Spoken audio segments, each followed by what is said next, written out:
Hello, everyone. Welcome to week 8 of the 5-Pin U Pro League. We are covering the Schwartz home hardware division today. I'm not sure. Yeah, that's Robert's. Okay, we're getting some feedback. That's okay. We're gonna get through that. We'll get through that. How's everybody doing today?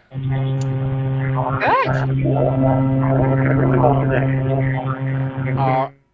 All right, we've lost Robert's audio, so it's like Oh, we had it all figured out this like is 30 seconds ago. it's gonna be a day. It's gonna be a day. So welcome aboard, everybody. Hope everybody's having a good day. We'll go over the matches that we'll be having this morning. So for our Schwartz home hardware division, we have got the Average Pros versus the Rock and Rollers right away, and then we have the Rock and Rollers versus the Sleeping Giants, followed by the Average Pros versus the Sleeping Giants. So should be a good day. So we got some amazing teams going on. We got the Average Pros. We know that they're going to be entertaining. Always so entertaining. yeah, that's right. It's going to be good. Do we have Robert's audio? Oh, that sounds better. Nope. Nope, we do not. All right. We got nothing. Okay, doing all right. So, Robert, send Palmer back to me if you could. All right. Palmer is on his way. Okay, so first up for matches today, we have got the Average Pros versus the Rock and Rollers.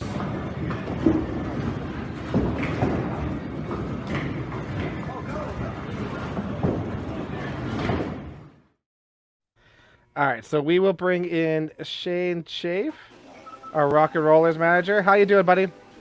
Hey guys, how's it going? Good, good. Coming off a couple matches a couple weeks ago, how are you guys feeling coming into today? Yeah, we had a tough loss our last match, but we're sitting 4-1, so it's a big day for us. Kind of can maybe lock up a spot here with a couple of wins. So important day for us for those two matches. Yeah, a bit of a tough loss, but I mean, at the end of the day, if you said that you were just going to start the season 4-1, I'm pretty sure you guys would have been happy with that too. Oh yeah, we're really happy with how we're shooting and where we stand, and like I say, 2 more today. Awesome, Katie. I'm going to get you to ask Palmer questions because I got to hand him my headset. All right. Hello. How's it going, Palmer? Oh, it's a morning. It's the morning, yeah. So you guys are back on the lanes. You guys have been pushing for this for a while. Well, it's been a long time. Not as long as the Dream Crushers are going to have to wait, but it's been a while. I know in the off season you guys practiced quite a bit. Have you been practicing in between your matches at all, or are you just No, it's tougher when with all the leagues are in, right? So. Right, everybody's getting practice all the time. Yeah. Well, and sort of. And do you have your whole team there today? You betcha. You betcha. They wouldn't miss a day, hey? No. Perfect. Who is a home team today? Rock and Rollers are home. Rock and Rollers. So, Palmer, do you want to tell us your lineup now while we have you on? No, in that way? not really, no. Henry, then Mark, and then Katie, then Scott, then Jordan, Brittany and Charles on the bench, and then Sue sitting out this game. All right, perfect. And then Shane, do you want to tell us your lineup? Yeah, we got Brandon Tibbs lead off, then myself, Katie Wells, Brandon Smith, and then Brad Glenn, Mitch Williams, and Courtney Lucas are our 2 subs. Amazing. Perfect. All right, so Palmer, if you want to hand that back over to Dex. Sure do. Good luck on the match. Good luck, Shane. Yeah, good luck, guys. Yep. And we will, as Dexter gets back in here, we've gone over the lineups just because we had Palmer on, so figured it was time to do it, and then we can get going. Perfect. All right. Good luck, Shane. Good luck to the guys. team. Bowl well. Let's have a good match.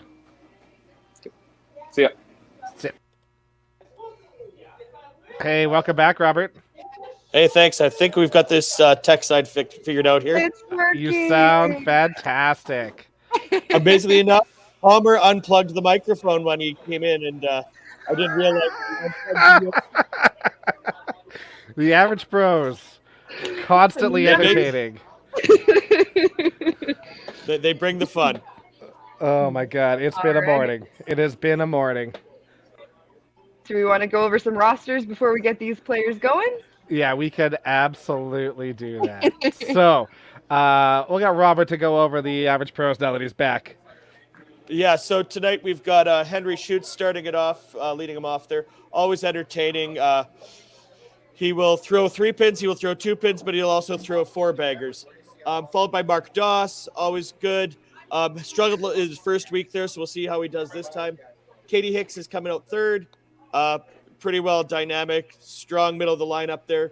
Followed by Scott Rice. He's sort of their veteran on there of performing in these type of events. And then we got Jordan Schutz, the other Schutz, the youngest Schutz, and also the anchor of this team. So they'll be going for their 5th. Starting on the bench today, we've got, I believe, Sue Vandersloos and Brittany Lestuka. They'll come out there and be strong, as well as Charlie Hahn there, who's the picket fence will always bring the fun. Perfect.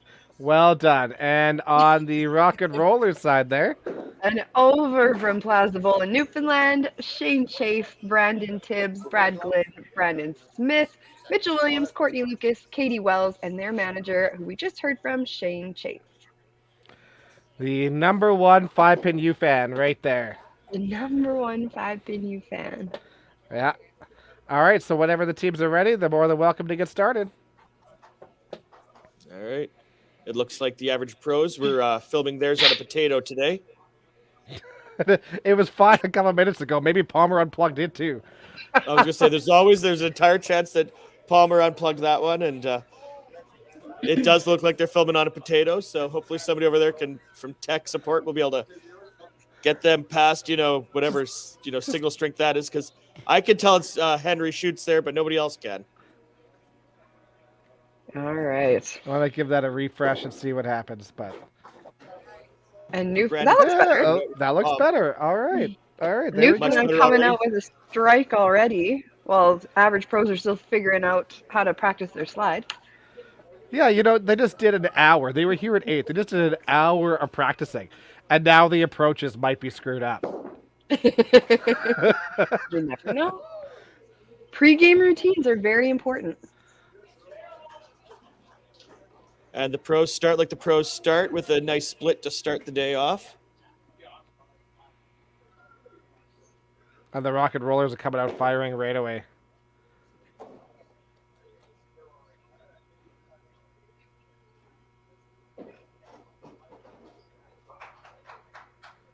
So the Rock and Rollers played just a couple weeks ago. Am I correct? Correct. You bet. You bet. And the average pros we haven't seen since like September, October? I think it was week 1. Yeah. Would have Yeah. been week Week 1. one, they did. Yeah, because they were they like did. us. They've had quite the break. Yeah, they got their doors caved in the first week there and haven't really been on the schedule for the last couple of weeks. Hopefully they have found their way and get some practice time in, because they really took a shot in the teeth there that first week.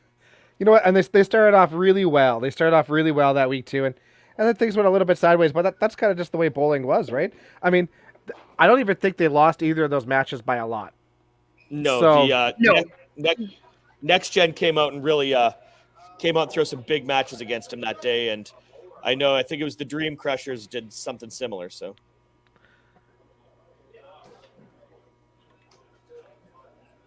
Yeah, I can't remember who they were facing. It wasn't us. it was Quebec. No, it was Quebec. Quebec. That's right. That's right. Back up. Yeah, en français, they got their butts kicked. I'm saying they get their butts kicked in 2 languages. 12 Right. 54, 13, 14 thrown at them, so they've had an average of 250 thrown at them. Does somebody have the other feed going on somewhere? I do not. Troy's I do played not. 50 frames. Why do I hear Daryl? JC started off Oh, with I can hear Daryl as well. We all- Good sign. It's 94 in their first game. What? Where is that coming from? Is it coming from the OBS feed? Daryl Bradley is so strong, he can come through anything. It can't be. And I don't as- have a source for that. And as usual, Katie Hicks picks up the pros and throws a strike, though. As I said, strength is in the bottom of this lineup, so we'll see how they can come out there and compete here. After the Rock and The Rollers Rock had a and pretty good Rollers, start. yeah, they had a great start. 3 strikes and a spare in their first 4 players. Little bit of a misstep at the bottom of the lineup with a missed corner spare. Oh, Scott just about stays behind the fouled. line. This is why he should have taken a practice slide. Rubbing the shoe He off only had a an hour to little. warm up, so. He's got some old bones. Oh, and he's now gone 3-0. This is a less than auspicious start from the boys here. At least Katie can carry her weight. That's a better ball. Wow. Well, if you look at Jordan coming out there now with following all of that, he definitely has got his work cut out for him if he's going to try and pick up for that start. It's a good thing that games are 10 frames. Thank 'Cause goodness, frame because I one think was we'd be not- going home early. Yeah, frame 1 was not quite ideal for the average pros. So, Robert, you were at the lanes today with them while they were warming up. Is that correct? I was amused by their antics and always entertained by them playing around, and they were having some fun with the tech. They were throwing 3 pins. They were throwing 3 pins through the hole. I think they did a shot of something to give them some energy, but they did what they did, and I see Jordan at least threw a spare, so at least somebody woke up for him. Yeah. And so how was like the energy in the pit? Like I know they've been on a hiatus for a little while of trying to get back into, or like when their turn comes up in the schedule. So like how is the energy as they're getting ready to throw today? They look pretty excited to get out there again. It's been a couple months for them since they've been in the trenches on this, and I know a few of them have been waiting for this for a few weeks here, and I've been gearing up for it. And I think you could tell that in that first frame they were a little over it there and were excited. Yeah, that's kind of what I was wondering, was like maybe was just the energy just a little bit antsy on that first frame. They were just ready to get on the lane, and then it maybe didn't channel quite how they were expecting. Yeah, that might be it. Henry definitely threw a better ball in 2 there. Yes. And a double over there for Brandon Tibbs on the Rock and Rollers. Manager Shane Chase coming up.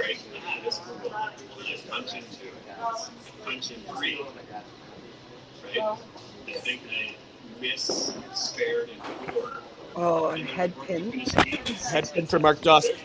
Mark really struggled the last time out there. I know he was substituted off after about 4 frames last time. And hopefully he can strengthen this up here, or else they'll be going to Charles early. Who do we have on the bench again? Charles and Brittany are over on the bench for the Avid Pros? Yeah, Charles, Brittany, and Sue. Charles, Brittany, and Sue. Okay, so they've got lots of options. One of them is inactive today, though. You know which one is inactive?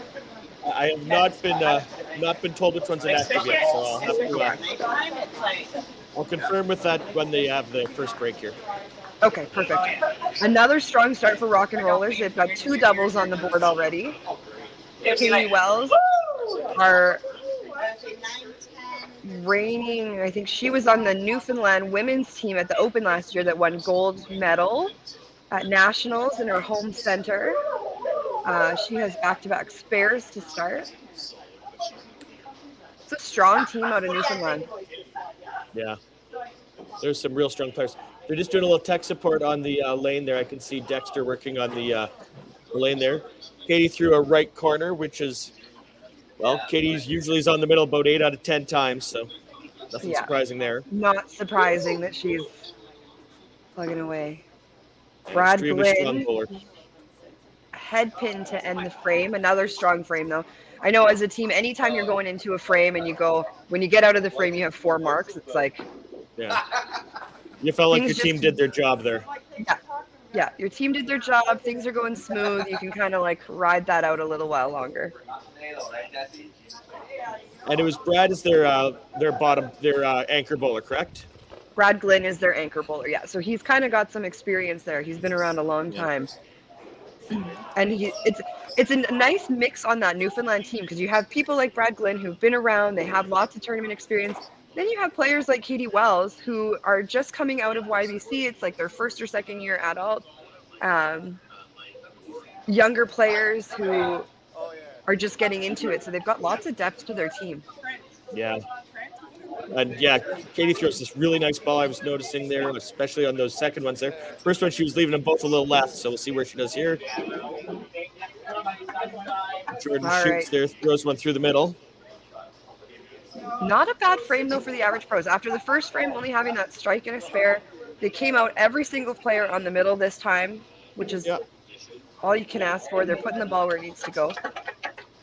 Yeah, much better performance than in that first frame where they were a little all over the place with a few of their bowlers. See, and this week we've got Katie Hicks active after she wasn't active in their first week's matches there. After she just became a mom there recently, so she was the returnee to the team after having a small person. Having a small person, yes. Her little person.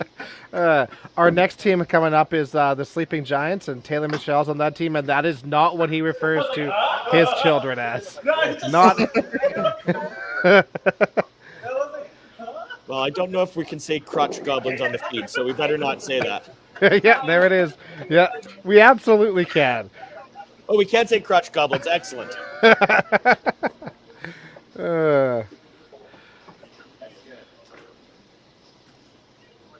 I don't want us to be demonetized at some point, so I got to be careful on what I say. We have to be monetized to start with. They can't take away what we don't have yet. That's right. That's right. So we got some good match play going on up here. 5-5-5 for each of them.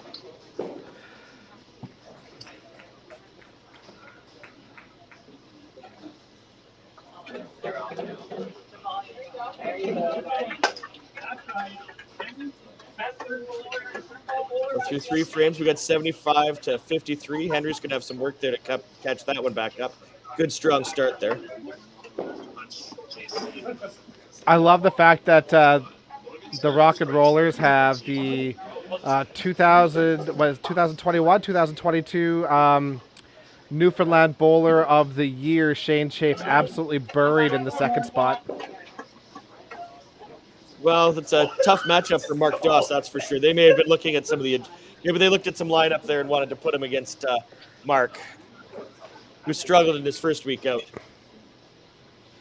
Mark's have played really well lately, too, though, so, you know. Yeah, he has. In his regular league, he's been dominating the B division a little bit here, so... But with misspares like that, he'll be definitely staying in B.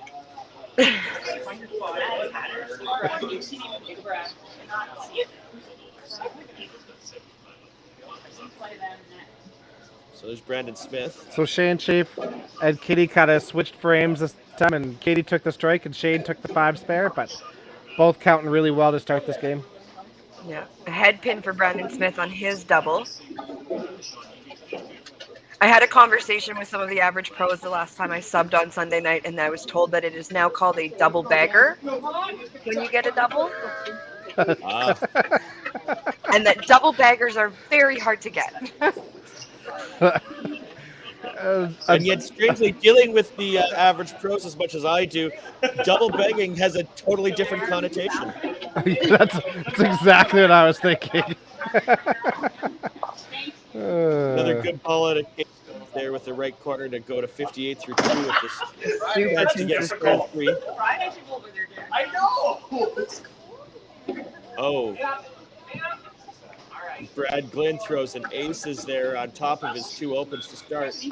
He's got some work to do out of this one. Oh, wow. Katie Hicks struggles and misses the right corner both times, though. It's good to have Katie back. That'll be a good veteran presence for this team as well. Match play experience than most. Yeah. It's very smelly, but it works like hot damn.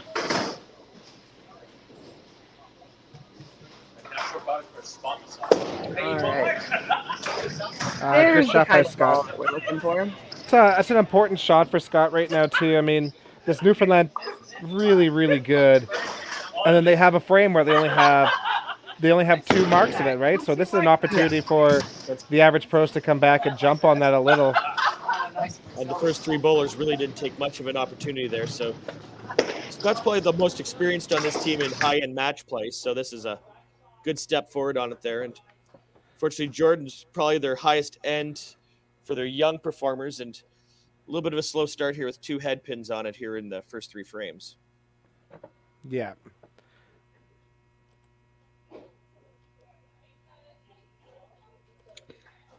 So both frame 3s are not probably what the teams were looking for. Not so much. Looking through it there.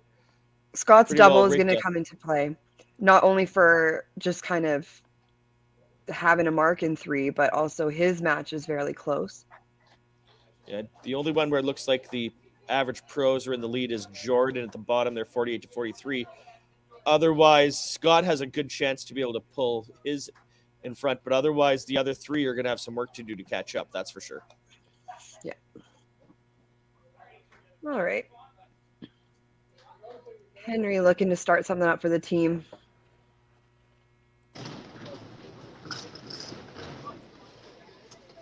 Oh, and a miss for him. Fun fact with Henry is they've actually had to make a rule in the league there where they're not allowed to remove their shirts during bowling, as Henry does have a tendency to remove his top while he's bowling, which is always distracting to his opponents.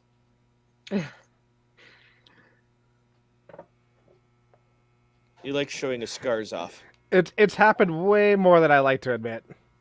Yeah.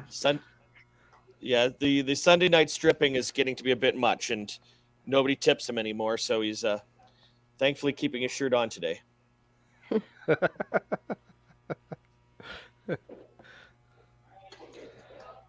2 strikes to start frame 4 for the rock and rollers. So they're coming in going, we didn't like frame 3. We're going to try again in frame 4. And they've got the chance here to really put a hammer down on these average pros. And another excellent ball by Just Katie Wells there with the chop off. A little count on her bit strike. thin. Yeah, nobody can accuse most of the average pros of being thin, so. Oh, and Cherry's the 3-pin. Get that girl a shirt. Oh, I've seen too many of those over the years. Oh, it looks like Mark is getting the pull from Getting the Palmer. early pull again.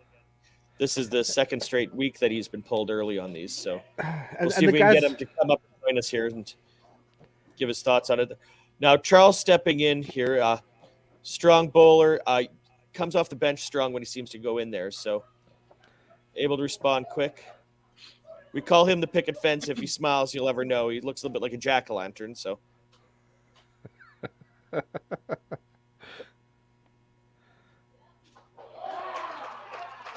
Comes off the bench and makes a big spare. Fires up the average pros on their side. Brandon Smith, I see, threw a head pin in 4, so he's going to have a bit of a cleanup here to do and could potentially give the average ones a bit of a chance to catch up here as Scott's on 2 in a row against him.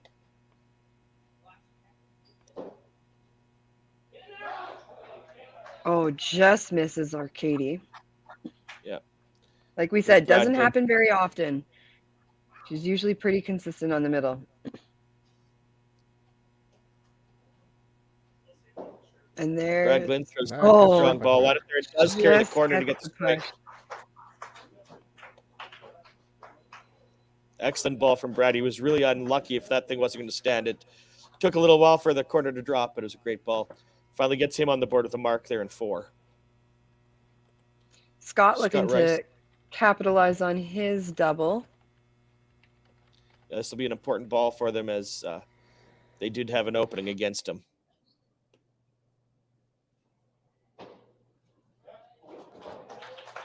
And Scott Rice goes to 3 in a row. After his real slow start, that puts them in the lead through 4 in the 4th frame there with Scott Rice with 98. Counting in both 3 and 4 still. But 53 and 2 does put him ahead.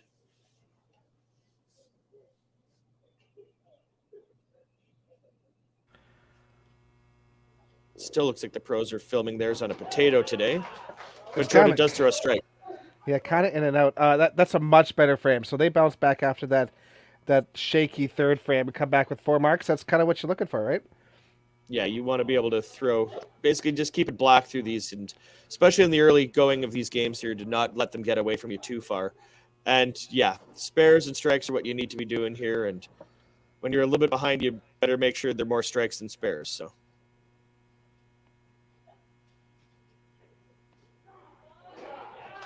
There, Henry finally gets back on the board there with a strike and 5. That's a big ball for them. Keep the energy high. I can hear them on the far side of the bowling lanes here, and are still very much entertained. I think Charles is ordering a beer from the back counter. Maybe. For anybody who knows and Charles, a miss on the spare for Brandon Tibbs. Oh. Oh, and Charles walks in, gets a cleans up a spare and 4, and then a right corner to start his first frame on his own here. He's going for the spare. Looks a little bit left, and yeah, missing these spares may end up costing the pros by the end of it, as I see they've had several missed spares already in this game. Yeah, I mean, realistically, they've had several missed spares in the game. They have Scott, who's keeping them in a little bit with that turkey at the bottom. Yeah. They're not down by a ton at the halfway mark. Like 401 after 4 and 2 bowlers to 491 is not, like, in 5 frames, that's nothing to try to, like, come back from. Oh, That's exactly. And Shane Chafee just threw his second in a row again, just threw another bomb at him there. But that 2 hole is looking like that's going to be a sore spot if they can't pick that up. For sure. But I think the average pros are just going to need to make sure that in that commercial break, they're talking about not worrying about the individual points, just really focusing on that team total at the bottom, because that is well within reach at this point. And they just need to capitalize a little bit more on some of those spare percentages, maybe a few of those misses, just kind of cleaning that up a little bit. But this game is well within reach to come back from. Absolutely. Very true. And the good news is they are working with multiple strikes in 4 out of their 4 hole, and Scott Rice, and Jordan is working with a strike as well. So right, yeah, they already have a strike at the top of the order for 5. So these next 2 bowlers for the average pros are going to be big. Excellent ball out of Brad Glynn, though, to throw a second in a row there in 5. Yeah, the rock and rollers are not giving him too much space here to be making the mistakes they've been making so far. With a 551 so far, with a lot of count, and 2 doubles up there. So these next 2 shots for these 2 are going to be big to try to keep them in this match and hold them. Yeah. There. It's a little thin. Oh, it was. it was a great shot. Good count. Yeah, absolutely. Little that touch thin going away shot is. I hang corners with that all the time. And with the power that Scott throws with that ball, it's sometimes just going to go right through and go right behind the corner pin. Absolutely.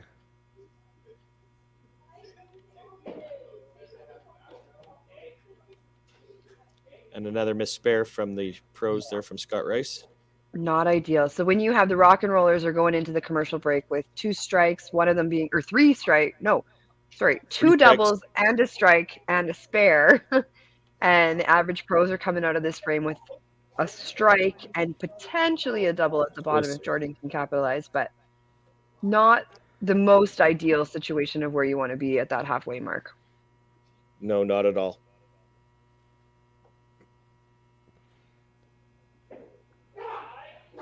That's a great Excellent shot. ball from. That's exactly what you need from your anchor. Yeah, that's a really important shot going into this commercial break. Yeah. Yeah, holds him in the game here. No, exactly. And you know what? Commercial break is here. It's an opportunity for them to hope that, maybe the rock and rollers get iced a little, right? So Here we are. We'll run a commercial break. We'll be back in a minute and a half. Excellent.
All right. Back for And the we're second We're half. back here. I brought in a special guest here just for a moment. I found a little Mark Doss there wandering through the area. I just wanted to have him sort of give us a little guest commentary on his team here for the 6th frame and see if he wanted to sit for a few minutes. So how did it go? How's up it going, there, Mark? Once again, practice was great, but then, the game, it's totally different. The pressure is great, but, I said, it just takes time. And I think, obviously, my teams, hopefully they can cover me. And Jordan's last ball on the 5th was great. So, I'm looking forward for this last half. So, yeah. Second half, yeah. Are you thinking ahead already to the next match, hoping like maybe they'll give you another shot at it in the 3rd match of the day?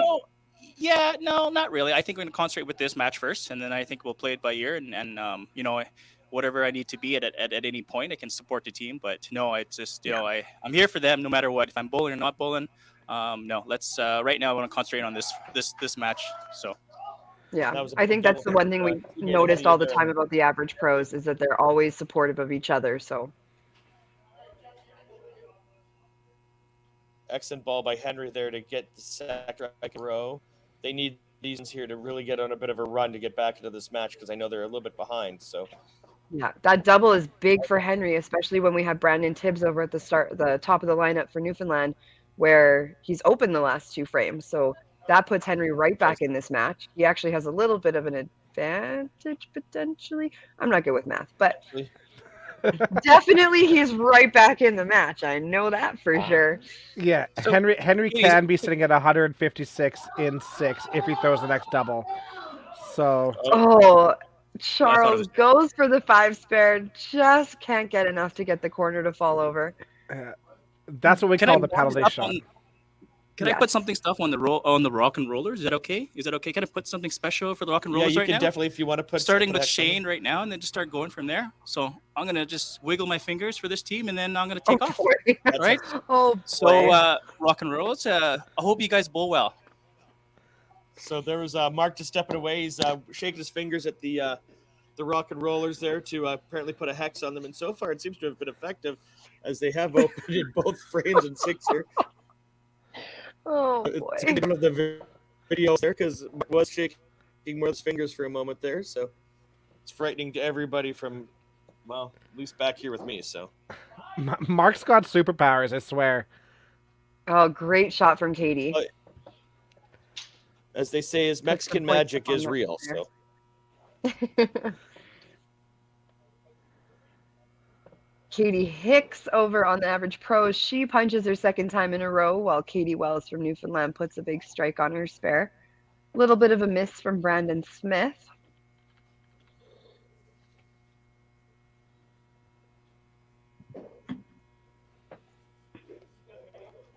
Katie pinning away, gets the full 15 on that.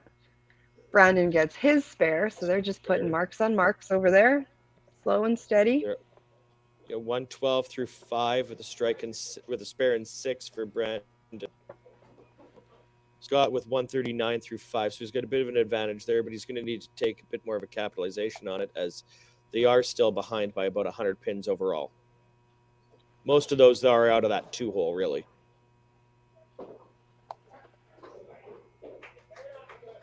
A little bit of a miss from Scott. He was right on the middle all up until the commercial break. So hopefully that commercial break isn't what's going to hold did him nice. back here.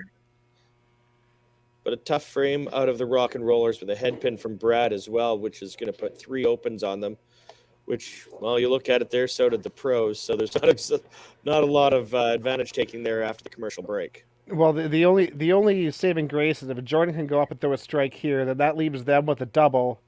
Well, 2 doubles going into this, right? Whereas the Rock and rollers the just have a strike and a spare. yeah, they open up both their doubles, so this is an opportunity to have a couple extra doubles up there, which will help the big time for total. Big shot Yeah. here Yeah, definitely. for the average pros. Still about 100 points down in team total. Yeah. So they'll really need to capitalize on those doubles. Jordan throws this one, they'll only be down 80. Excellent Oh, ball. great shot. It's That's an been important so strike nice club. this season to watch Jordan just become more confident and more comfortable in these competitive settings. Yeah, the guy is just ultra talented in everything that he does. It's pretty crazy. I did a lot of disc golfing with him this summer, and he's like remarkably good at that. He's super good at actual golf. It's crazy. I think it was or he was supposed to play for Team Sweden, I believe, for handball as a goalie when he was Yeah. younger. It's Yeah, it's he's an interesting. excellent. He's definitely a skilled athlete on it there, and I mean he's got that proper demeanor. There's never too high, never too low, just a nice relaxed demeanor on it, which is perfect for this type of situation and these competitive environments in bowling. Yeah. And I think this year he's really taken advantage of going out and putting himself in more positions where he's playing those competitive events. He went out, had some success in the summer in Ontario at Nebs, and he had success at the TPC Invitational, coming in second to Tyler. He's had a great season, and you can just see his confidence building every event. Meanwhile, while Jordan's able to keep everything level and even keel, his dad is riding the roller coaster of emotion, highs and lows on it there between a couple strikes in 5 and 6, followed by a head pin in 7. Yeah. And if you've ever met Henry, there is no even keel with Henry Schwartz. Yeah, he's not the emotionally level person that Jordan is, that's for sure. That is true. But in all fairness, Jordan is kind of the anomaly of the family. That is very true.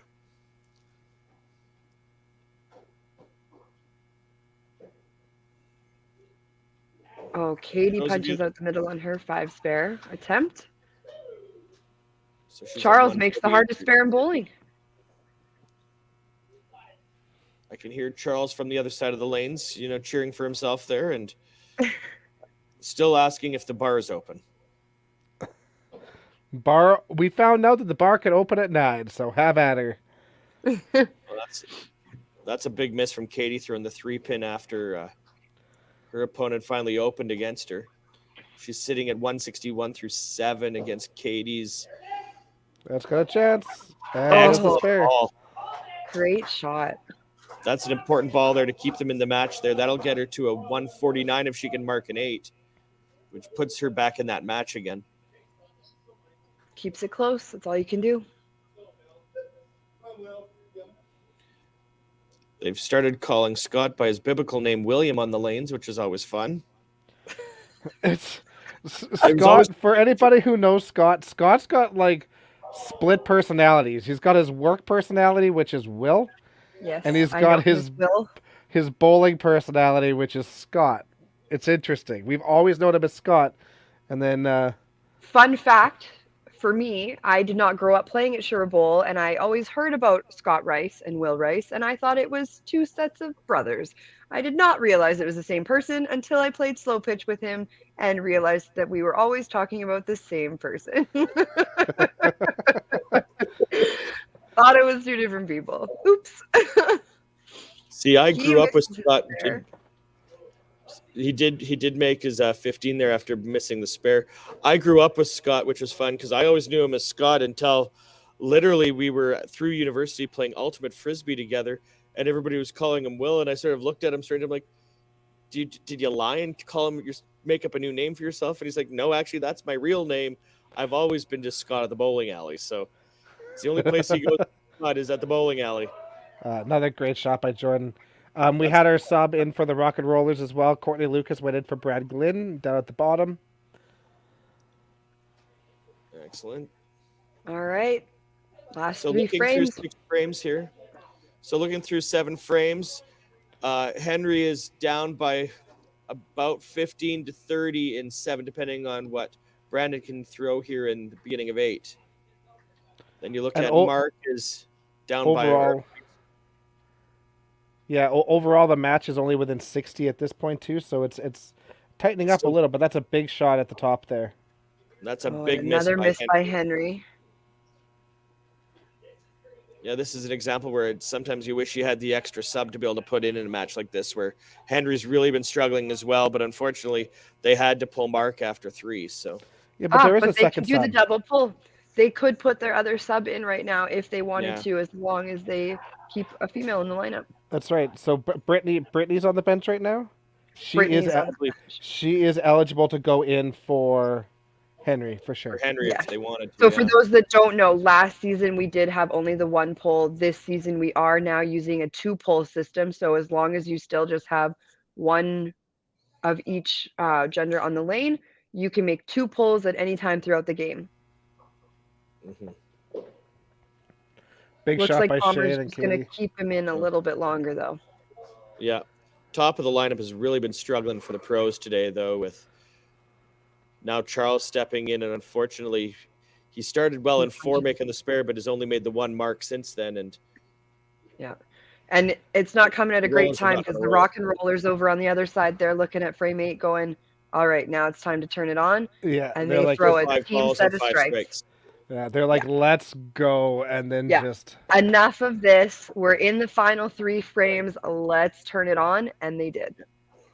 Brad may be on the bench now, but he was able to nod in approval as his team throws 5 balls behind him, and just that puts a real hammer down on the pros here. Yeah. Courtney Lucas coming in on that team. She's another really strong player on that Newfoundland Open team that won gold at the Open. She threw that winning strike in 10 Mhm. to take it all. Not shy away from the pressure at all. So Katie Hicks looking to do something on her 3 spare. Puts it a little left, though. Yeah, looking at it here, that match was, you're looking at only the bottom of the lineup where the Joes or the pros have really any traction on it here. The first 3 in that lineup there from the Rock and Rollers have really come out strong today with, all of them well over, 180, 190 through 8. You're looking at giving up 150 pins at the top of the lineup makes a lot of work to do for the bottom of the lineup to stay in the match. Yeah. It's going to be really important for Palmer to kind of just settle the team too, especially in these in this format. I know the average pros usually have a TV showing the other screen. Do they tend to watch the other team, or is it more they leave that up to Palmer? They spend a bit more time than I would looking at what the other team's doing, so they definitely know how the Rock and Rollers are doing there. Right. And so like when you see the Rock and Rollers put up a string of strikes like that, it's really important for the coach to kind of keep your team grounded and settled a little bit. You don't want them to start going just that little bit too fast or that little bit pressing, trying to make up that ground. They just need to keep doing their thing and throw their game, not worry so much about what's going on the other feed. Very true. This is an important ball from Jordan.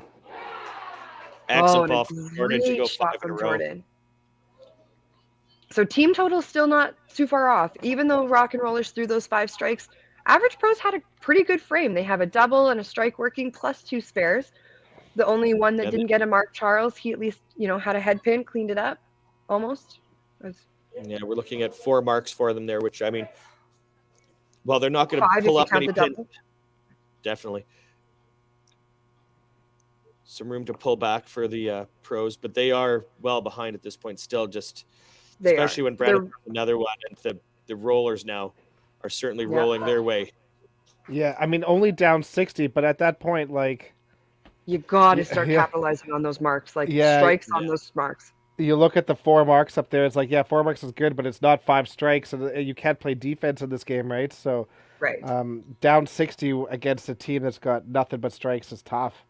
It is. Yeah, but I mean, anything can happen. Oh, for sure. I've seen it before where like the other team had all marks in 9 and my team had 1 mark, like a spare in 9.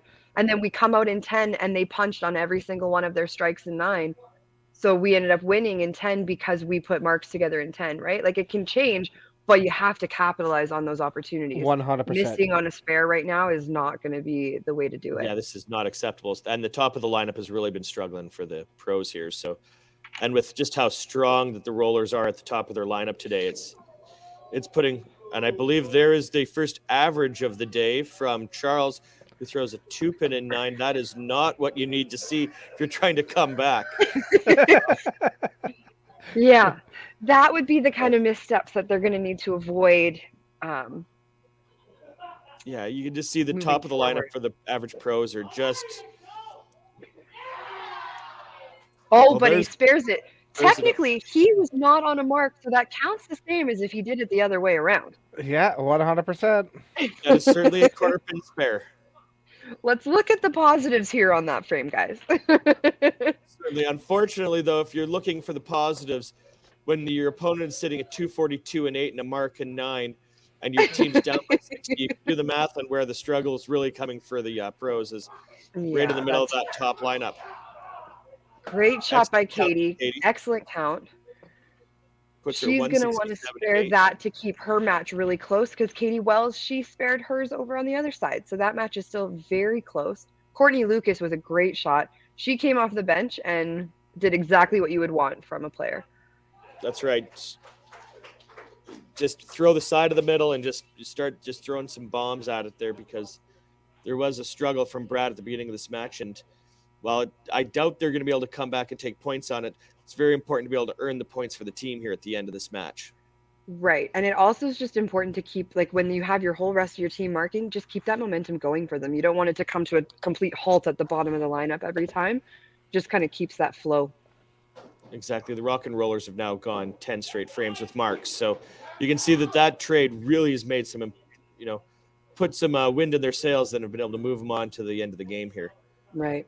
Scott throws a Important. good shot, a little bit tight, can't quite push the corner over. Oh, and a that's miss on the important miss spare. there. That's 3 corner misses in the last 5 frames since that commercial break for Scott. Yeah, that spare would have kept him down a single point in his match. Yeah. Yeah, Now he's looking 197, down. 200, but Yeah, now he's looking down between 3 and 18. That's yeah, he's 18 down potentially through 9. That's a long way to come back with only 1 frame with nothing to mark in 9. It is, yeah. And it's just unfortunate because, even if like team total is starting to get a little bit away with some of those marks up there from the Rock and Rollers, they have potential to still seal back a few matches and get some individual points out of this. So you want to keep those Yeah. matches as close as possible. Yeah, I because mean- this one's looking more and more like it's just going to be Jordan winning the points if they can't pull anything back. Right. realistically they're going to need help, but they could definitely look at taking 3 potentially, right? Potentially, yeah. That's right. That spare from Scott would have been nice. It would have made taking 3 a lot easier. But But if Brandon, if there's an open there, right, then in 4, then that's then he does have his opportunity, right? So he does. um, Yeah, he does. you gotta forget about the missed spare and kind of regroup and come back for the next one. That's right. No, I like to dwell on the past. Don't we all?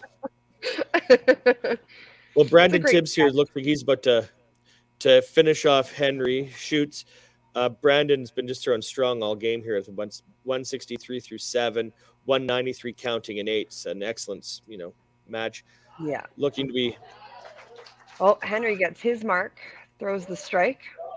because Brandon Tibbs is sitting with a top score of 298 still available. That drops obviously with the miss in 10 where he left corner pin.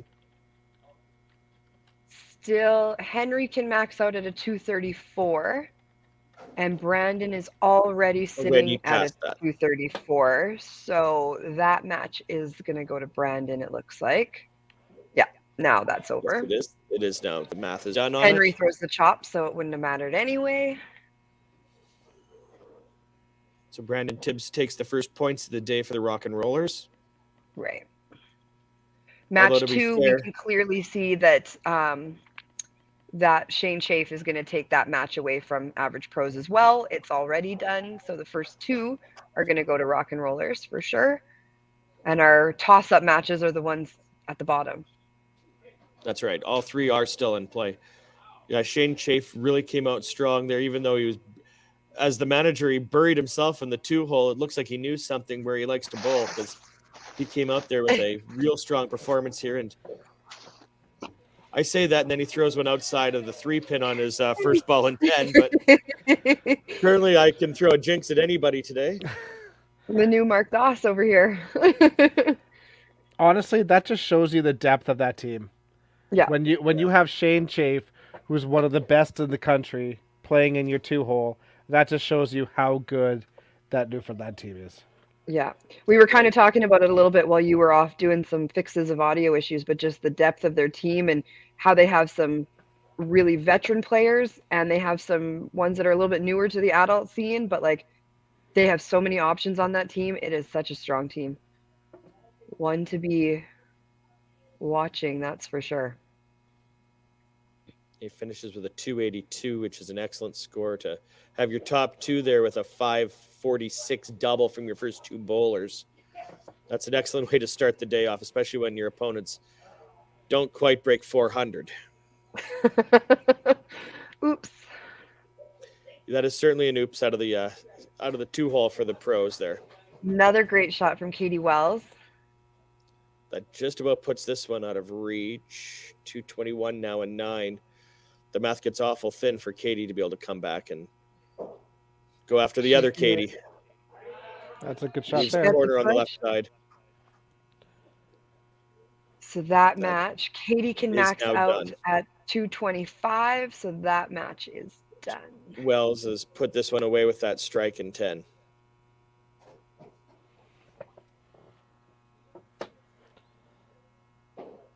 And an excellent strike to really put a finger on this game, as well as to really put a point to the team total being pretty well out of reach now for the pros.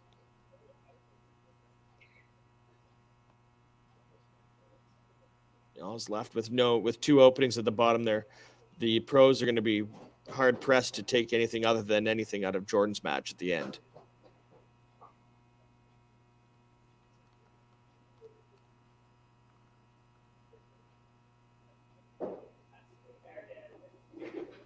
Great shot by Katie to finish the game. Excellent finish by Katie with the right corner to go to 223. Unfortunately, 220s are rarely going to be able to win at this level of bowling, though. For those of you at your home, your home centers, a 220 is usually a good day, good match. But with the level we've got in this league, you're looking at 250s plus needing to be even competitive most of the time. Right. Excellent ball from nice. Scott Rice there to stay in the match. Although this one, the math is also getting difficult as Brandon's now at 245 with his next ball throwing an 11. Right. Yeah, that strike was big to start. If Scott wants any hope, he's got to hope that Brandon, open somewhere here, and that's that going to end the hope is match done. right there with Scott's. Yeah. So 7-1, it looks like it's going to be. Yeah, Scott Rice really put himself in a bad spot there by opening in 9, really put this game in jeopardy for him. And well, there was no extra quarter left by Brandon Smith, who just went and threw 2 strikes in the 10th and 11th there and finishes with a 265. I mean, you're looking at 3 scores there between 264 and 282 for the 4 bowlers. You can see with the math where you need to have these scores to be able to take points off of them. Right. Yeah. And if you go back and you look at it, if Scott had just picked those 2 corners in 7 and 9, he wins that match by 2. Yeah. That's right. Courtney Lucas, meanwhile, is cleaning it up for the Rock and Rollers. She came in, I believe, in the 8th frame and has thrown 3 good balls in the middle to start her day off. Just unfortunately was a little bit too far behind to be able to come back on Jordan. Mm-hmm.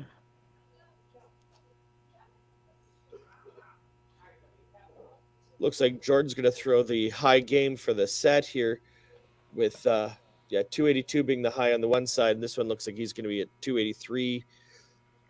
Good finishing, get to about 288 is his top score now. So Rock and Rollers finish with a 1270. It's a great score. Takes 7 points. To average pros 1140. And a 7-1 victory. That is pretty decisive. Yep. Yep. It is. Oh, Ooh. I thought I that saw, is Oh, hi, just Dexter. me. we saw the sombrero come out there, so that's usually a good sign that win or lose, they may be having something to imbibe and enjoy themselves with here. We've Oh, now yeah. got the coach coming from the Average Pros to join me here. Hey, keep the mic plugged in, will ya? Yeah, trying not to unplug my mic this time, which we had last time was the issue. Let me just turn on your mic here, and we'll get you started and set up, and you talk to us about where this match went and if you had any thoughts of making any different changes there. So, as he throws his headphone out so he can't hear what's going on. I just wanted to reach out to both coaches here and ask you how you thought it went. That was a little rough, for sure, but can't make score if it's fair. It's not going to score. That's usually the way it goes, and looked like the top of your lineup really struggled there with both Henry and Charles. Yeah. So. Well, and Mark really struggled. Put him in there just trying to get some confidence back, but that didn't really work for this match. But Back to the drawing board? Back to the drawing board for the next match. Honestly, he's been playing really well too, but you could just see that he's trying really hard. Really tight, hard. for sure. Yeah, like he's taking way longer on the lanes than I'm used to him seeing too, and it's just, yeah, you can tell he's trying, and I get it, right? But that's kind of the point of these things too, is it is an experience for everybody to, find a way to fight through that and find the confidence in bigger shots. So yeah. Yeah, we're gonna have Katie run a corner pin practice here between matches, so we can work on some spares here. So perfect. We're gonna tell Henry not to talk to Shane anymore because Shane just told us that. So yeah, Shane, I can't believe it took you guys that long to pull Brad. What's going on? I felt bad.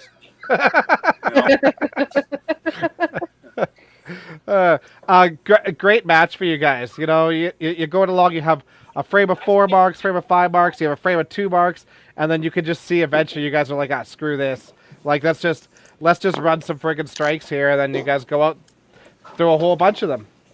Yeah, I mean it was a good team game. We never had anyone get on a run. I don't think we had a turkey the entire game.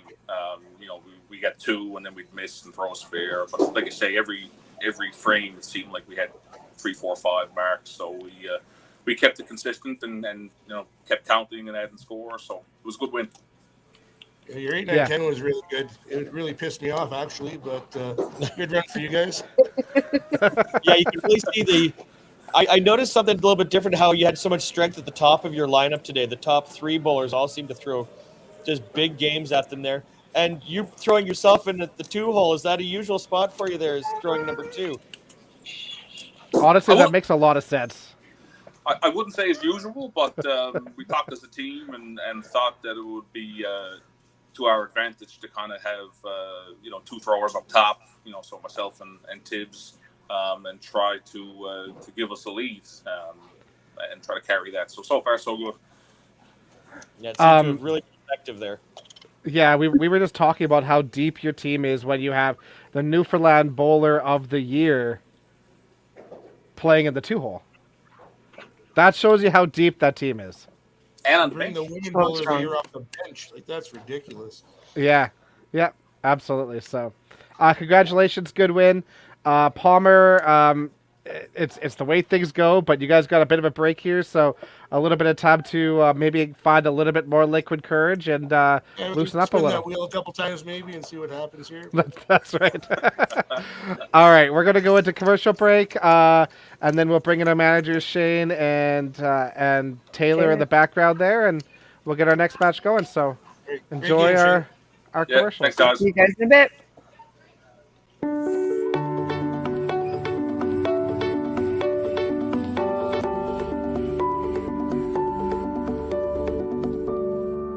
Cargill is proud to be supporting a truly Canadian sport like 5-pin bowling.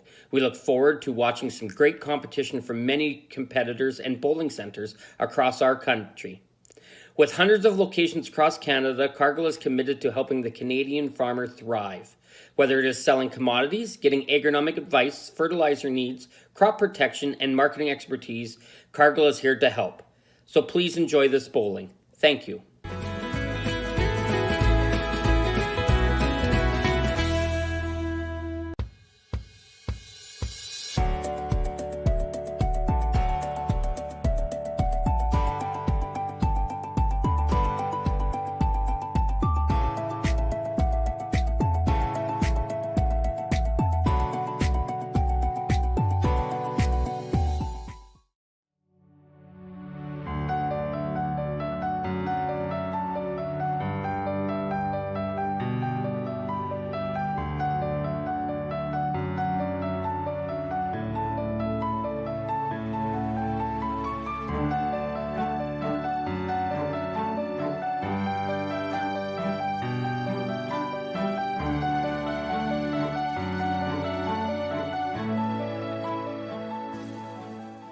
Whoa.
All right, we are back for our second match of the day.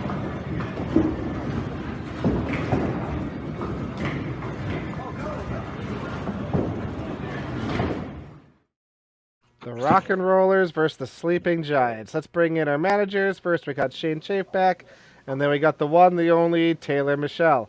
Welcome aboard, guys. How's it going? Hey, Good. Good. How's everybody feeling over there in T-Bay? Doing great. We got the YBC something going on. I'm really in touch with the YBC programs, but I think it's years of bowling down there. So got probably have some spectators near the end. So maybe inspire some next gen bowlers coming up. Well, it's always good to have some energy on the lanes. Yeah, in a couple years you might care more about the YBC program, but we'll see. Yeah, we'll see how that goes. Shane, obviously you guys just coming off a big win there. You guys are the away team this time. Are you guys keeping the same lineup? Are you mixing it up? Are you throwing a wrench in it at Taylor over there? What's the game plan? No, we'll keep the same lineup that we finished that last game with. So that would be Tibbs, myself, Katie, Smitty, and then Courtney, 5. And then Mitch Williams and Brad Glenn will be our subs. Awesome. Taylor, what are you running with today? We're changing up a little bit. We're putting cocaine eyes up at the top. So we got starting with Wes, Sam in the 2 spot, Alyssa 3, Macho 4, and then myself 5. And we've got Kyle and J-Dubs on the bench. Awesome. Okay, well, good luck to the both of you. Let's have a nice gentleman's match over here. I wouldn't expect anything less out of myself and Taylor. So. That's right. That's right. All right, good luck to your teams. Bowl well, guys. Good luck, guys. All right. Okay, shall we go over lineups? For sure. So, back with the Rock and Rollers. I'll do that one again. Sure. Okay.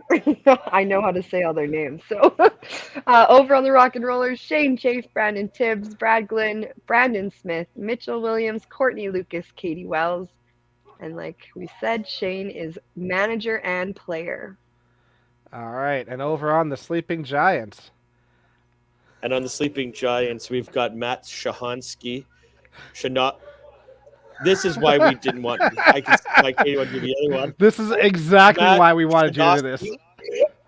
Dan Taylor, Wes Swoluk, Sam Saitar, John Wilcott, Taylor Bell, Alyssa Bond, Kyle Goose, and the manager is Brian Bonney.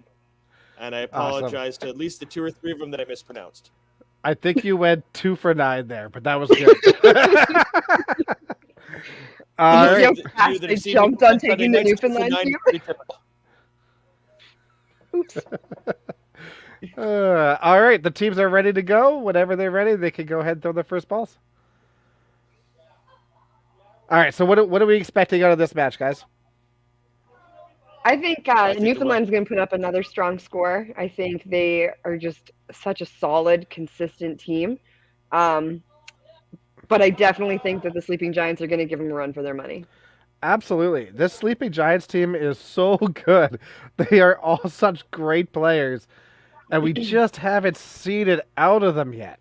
Yeah. We're into season 2 and we're still waiting for it, but we know that they they're have good. it. It's there. It's in there. We have, like, when I think about it, like Sam Sitar, she was like made cut. Where did we just play? Winnipeg, right? Yep, She was yep. in top 32 for Winnipeg.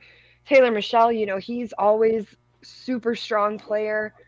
Alyssa Bonnie, I have played against her so many times, like at national. She's like a consistent force on that national team that comes out of Ontario every year. Like, there's just so much talent on that team, and you're right, we haven't seen them like really come out yet, but when they do, when it all clicks and they all come out at the same time, it's going to be like, watch out. Yeah, it's there. And maybe this is it. A great start for them. 5 spare to start, and then 2 strikes followed that. So, good start for them so far. Yeah, certainly. I love the way start from. Yeah, absolutely. I love the way Sam plays. Just super aggressive. It's fun watching. Another great shot by Katie Wells and Matt. All right. We're going to have a match, guys. Here we go. I think so. This one could be one that, like, the first team that lets off for a frame, that could be the make or break.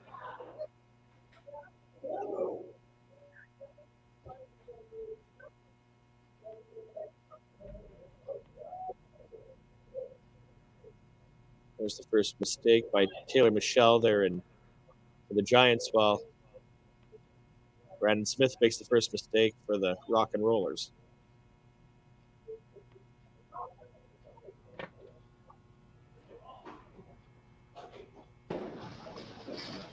Excellent cleanup by Brandon Smith to take 15 out of the first frame. Taylor also cleans up his head pin to get 15 as well. Right Courtney down the Lucas lineup from looking Sleeping to- Giants with 4 marks and a head pin for 15.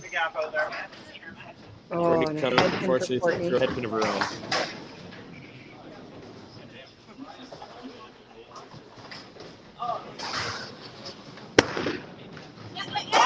So great start for both teams here. Like, you can't go wrong when you have 4 marks and a head pin. Even for this Rock and Rollers, 3 marks and a head pin, plus like a little bit of a misstep in their 4-hole. For frame 1, that's kind of what you want to see. Get the foundation going, get the momentum early. Yeah, strong start again by both sides there.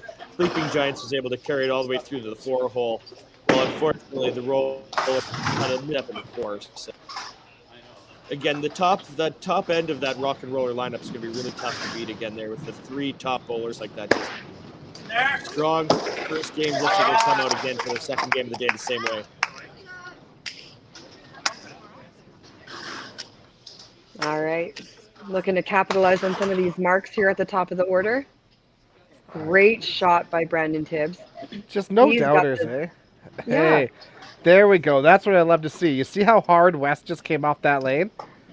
That's what we haven't been seeing a lot of lately. And we haven't seen it a lot out of the Sleeping Giants over the last couple of years, too. So that's what they're Great looking for. It's just that big intensity coming off the lane.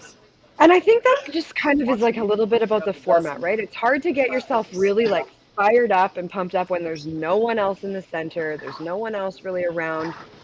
I know it's a different vibe, right? So a lot of times you see players throwing the strike and they just kind of turn around and walk off the lane because it doesn't feel like that big moment, even though it might be. Yeah, absolutely.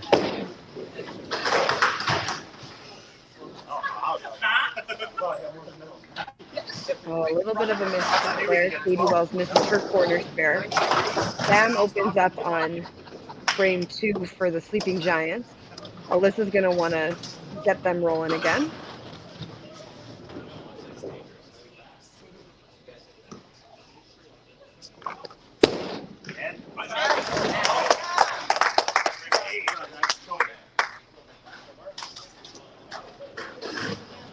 Great shot there. Alyssa looked like she wanted to be like, oh, that's a bomb, turn around, but then like did the double take, like, well, maybe I should just check that one, just to make sure. Just to make sure that I was pushing that corner off the back of the lane. Yeah. That's right. Trying to come out. Shot Excellent ball off by for Matt, just a little high. Mm-hmm.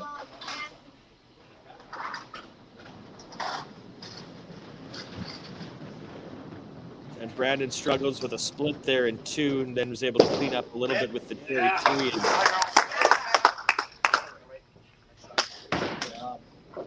It's tough when you, like Brandon there, throws 3 balls pretty well on the target he wants to hit and only gets a 13 out of it. Hey, Mike, what's that? Oh no. Split for Courtney Lucas. Yeah, so not the start that everybody's looking for in this match, but in this frame here, but an opportunity for the Sleeping Giants. Great There shot we by are. Taylor.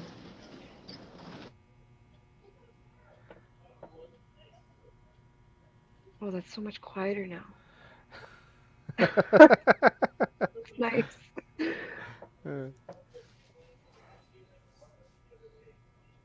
All right, looking at frame 3. Brandon working on his double bagger. It's double bagger. I love it. I'm going to call it that forever now. Way better than just a double. It's so bad. It's so bad. I love it. I apologize already for the people watching the stream right now, having us trying to explain what a double bagger is to people. Although I have a suspicion that at least a few of them already know what the actual description of what a double bagger is. It's called 2 strikes in a row, Robert. Yes, that's the only thing it could possibly mean. Yeah. Man, I just love that intensity from Wes right now. It's great. And I think it's even more important to have that in this format, you know? It is. Especially as a lead. Even for myself, like honestly, to me, like being up there, it's the same to me because the biggest fear in this game, in this format, is you don't want to let your teammates down. So when you go up there and you throw a strike, it's a big release. It's a big release of energy for me because I don't, singles or whatever. Singles, you know, you screw up singles, you screw it up for yourself, but you never want to screw up for the team. So those strikes are huge in this format, and it's easy to get that little bit of energy come out. Yeah. Alyssa looking to capitalize on her double. Oh, great. That one was like not a doubt. As soon as she let it go, you knew. Awesome. Great You start didn't for need her. to look back at that one, that's for sure. And then Katie Katie Wells Wells calls it comes back back. and gets right back on the strike. It's exactly what you need to do.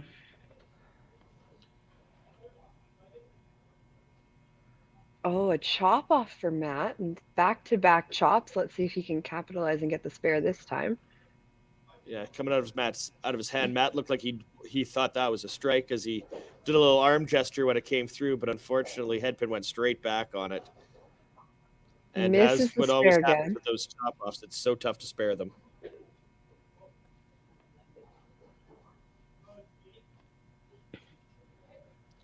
Why are they so tough to spare, but cleaning up your 5s for headpins is so easy? Yeah. Well, I know for me with that chop off spare, I never intentionally throw it a 3-pin. You throw it quarter pins to make your spares. You throw it the head pin to throw your strikes. For me, always it felt like throwing it a 3-pin was a mistake. You never intentionally throw it a 3-pin. So I don't know why if that's the case for anybody else, but for me it's always tough to throw it into that 3-pin on purpose. I can do it by accident all the time, but on purpose it's a struggle.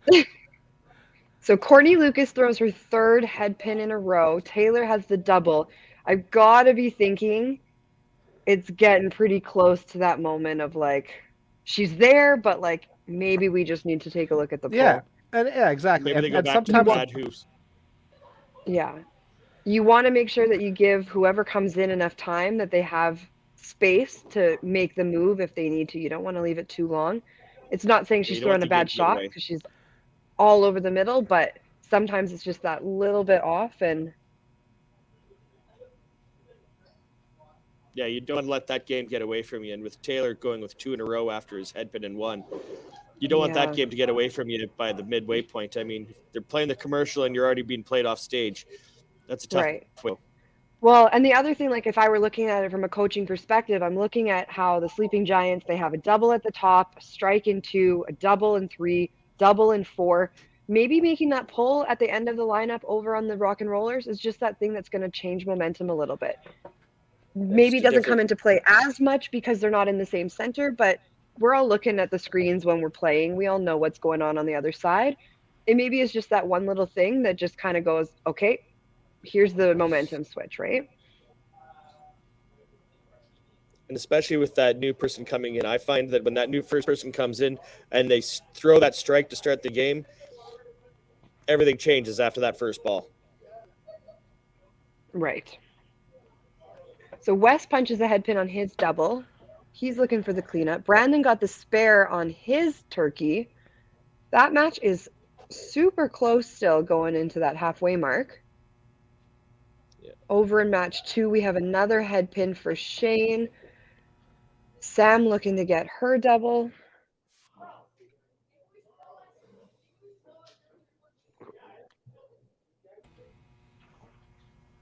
Sam comes through that ball. Yeah, Great shot. Good follow through, right over top of her shot. Nice and aggressive. Just really good shot. Well executed. Yeah, good. Excellent roll on it. That's going to splash in every house in the country. Great shot for Katie too. Big shot for Alyssa here and her team. Keep this rolling. Ooh. Oh. Great start for Alyssa, though, with the 3 in a row before the head pin. Katie seems to be doing the same thing she did last game and just consistent, Plugging 2 in a along. row, stay on the middle every ball. Yeah. That's kind of what she does. That's her game. I've seen it many times. Sleeping Giants kind of got in a little bit of trouble. 2 of their doubles, they're punching head pins on, so that puts a big momentum halt right there, right? So yeah. Frame 5 is going to be a big frame for them to come back out and bounce back from that. Courtney I see is Alyssa looking to did get what I her do spare. often. You throw a head pin, you throw the 2 pin, then you don't go to the right side. You go back to the left side that you've actually missed on and throw the 3 pin out. I act regular like I did that on purpose. Nobody seems to ever believe me on it. I suspect there that either she wasn't paying attention where she was shooting or there was a mistake there that at least she gets some pins out of.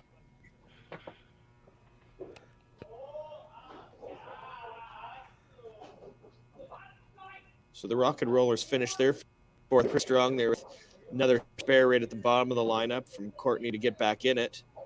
They didn't switch, did they? Stuck with Courtney? They kept with Courtney, yep, and she got the spare. Excellent. Turkey for Taylor. Love the old school graphics on the screen there. Takes me Kind of back feels to like home, Sherwood doesn't it? Bowl.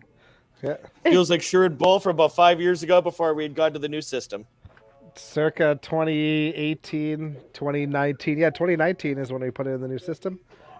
Yeah, I was going to say, and that computer system I think was up in Sherwood Park from about 1997 till 2018. Yep, and it hadn't seen it updated since 1998. Well, Good thankfully, old we Pro haven't changed the Score. rules in that time. Yeah. I guess Yeah, if it works, it works. Yep. Excellent ball from West to go into the midway point there with another strike. So rare kind of blunder from Brandon Tibbs up there, ripping a right 3 pin and then coming back with a 10. But great start to his match still too. He's looking at having 140 watt after 5. So I think we would take that every single time. Yeah, if I'm at 141 through 5, I'm feeling pretty good about myself every time. Yeah, 200 is looking pretty easy for you. Excellent ball from Alyssa there to recover from her pin in 3.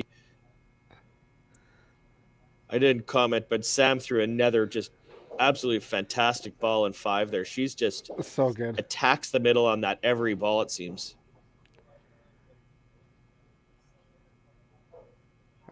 Here we go. Great shot by Matt. They're really loading up before this commercial break. Yeah. Oh, that one good slid try. over pretty good. That had a chance. To Man, pull a string I don't know. across to get some. I don't know if there's a guy that throws a harder, heavier shot than Shane Chafe in bowling. Like, Derek Orr rips it, but Shane Chafe shoots it consistently 52, 53, throwing his 312s. It's just hammers the pin. So you just touch the skinny of the side of that 3-pin, and it's gonna have some momentum. What a frame by the Sleeping Giants. Yeah, 5 balls, That's strikes to go to the midway break is exactly how you want. Yeah, Yeah, 5 that's- strikes and 3 doubles in there. That's huge. For That's sure. how you take momentum in this game, for sure. Great shot by Brandon Smith there. Yeah, Brandon and Katie both go strike there. They need to because the Giants apparently have been awoken today. So Yeah, those are big shots to keep them in this match. Chop Just off for come- Courtney. Spare shot, here would it's be just- good to go into the commercial break. Yeah, just coming in a little bit tight.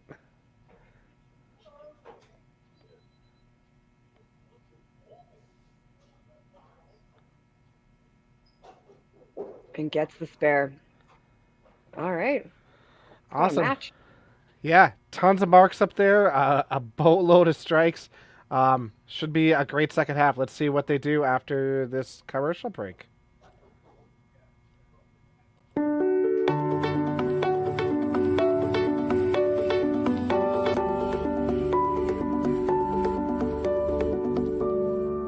Cargill is proud to be supporting a truly Canadian sport like 5-pin bowling.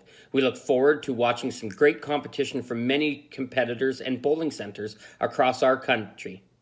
With hundreds of locations across Canada, Cargill is committed to helping the Canadian farmer thrive. Whether it is selling commodities, getting agronomic advice, fertilizer needs, crop protection, and marketing expertise, Cargill is here to help. So please enjoy this bowling. Thank you.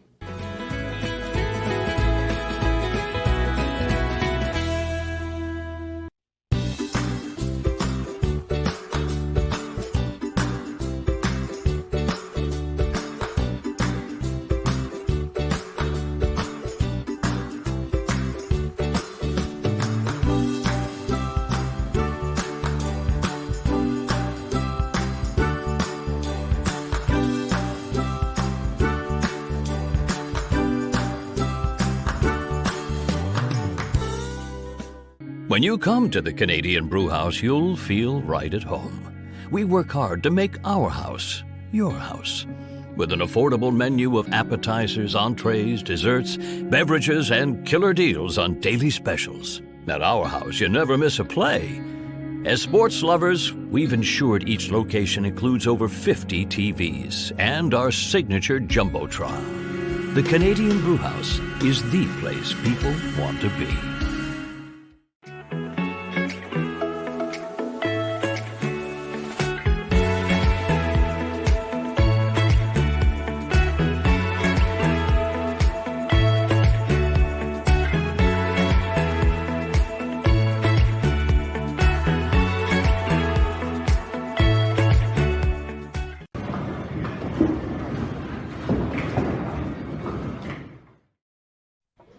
And we're back. excellent. Nice to be Alright. back with everybody here. And as we can see, the Sleeping Giants definitely had a great start to this match here with a 6-16 through 5, but counting in every frame here and on doubles in 3 of them right now. So they'll be counting with a lot of pins here if they can string a couple more together here. I love that they're wasting no time too. Okay, commercials are over. Let's just get up there and start going and try to keep that momentum going. Oh, a head pin to start off for the Sleeping Giants. Okay, maybe they should That's have all taken right. a bit more time. That's all right. Just kind of the nature of the commercial break, right? But if they're going to have a head pin, having it in the first spot there, not on one of the doubles, just on a single strike, that's okay as long as Sam can come out and kind of cover that up and throw a bomb for the next one, then that team is still rolling. Yeah. Good shot by Tibbs. All right. If we're looking at it now, Tibbs has got a bit of a lead in the one hole there. Excellent match, though. Sam's really gone after Shane Chafe here. who was able to take advantage of a weaker side last game and 2. And Sam is definitely not the weak link on this team so far. No. It's really actually hard to find the weak link on the Sleeping Giants at this moment. Yeah, isn't that the Certainly truth? not. Another great shot. That was weird how it came in and then it didn't look thin at all. It didn't look No, thin. I that was like, was- oh, that's a great shot, and then all of a sudden just hung that left corner. I mean, her last 2 had been on the right pocket, but in the left pocket like that, you'd think you'd be able to carry that corner, but not that time. Yeah, but no super mistake on the consistent. spare. Gets the spare. That's not a misstep at all. Yeah, it's a great shot. Great start to the game. Rock and Rollers, the- they must have talked a little bit on that commercial break and didn't like how frame 5 felt from the Sleeping Giants, and they're coming out and just doing the same thing right back at them. Courtney Lucas is the only one that can't push that strike over. Great shot, though. Yeah, that spare is big.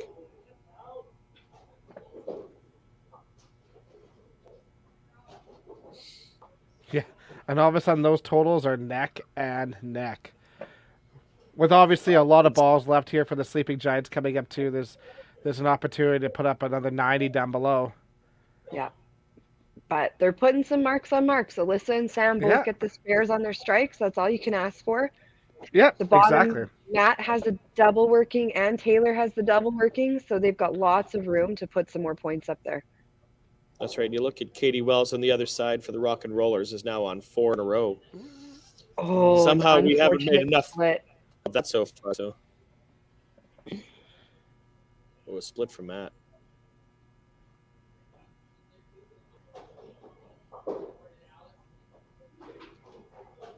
So definitely a momentum switch. You have Rock and Rollers now have 2 doubles working plus 2 other strikes.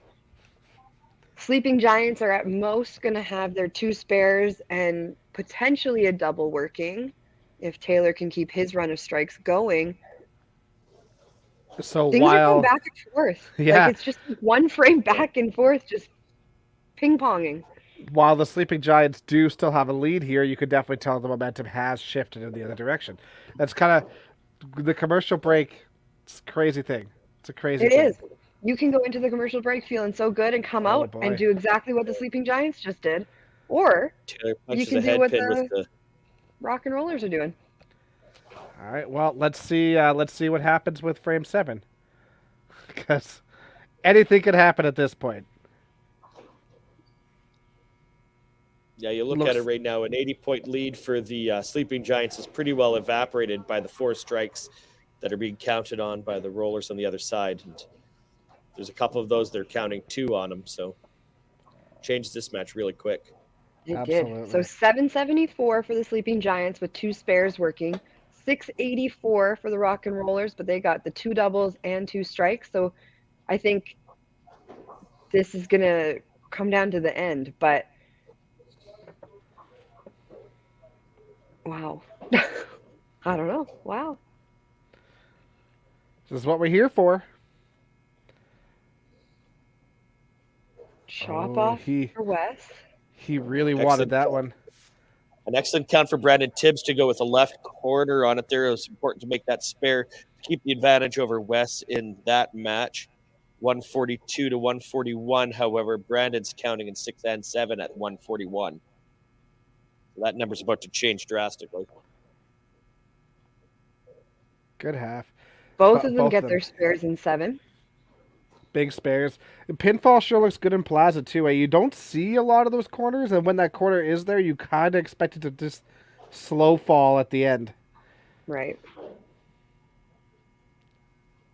Oh, a head pin Ooh. for Shane. Oh, is he getting the yank? He's getting the yank. Yank. So our Sam first misses. ball. Sam yanked himself out of the game there and Yeah, Shane. struggled. Shane's like, that's struggled it. there. I've had enough.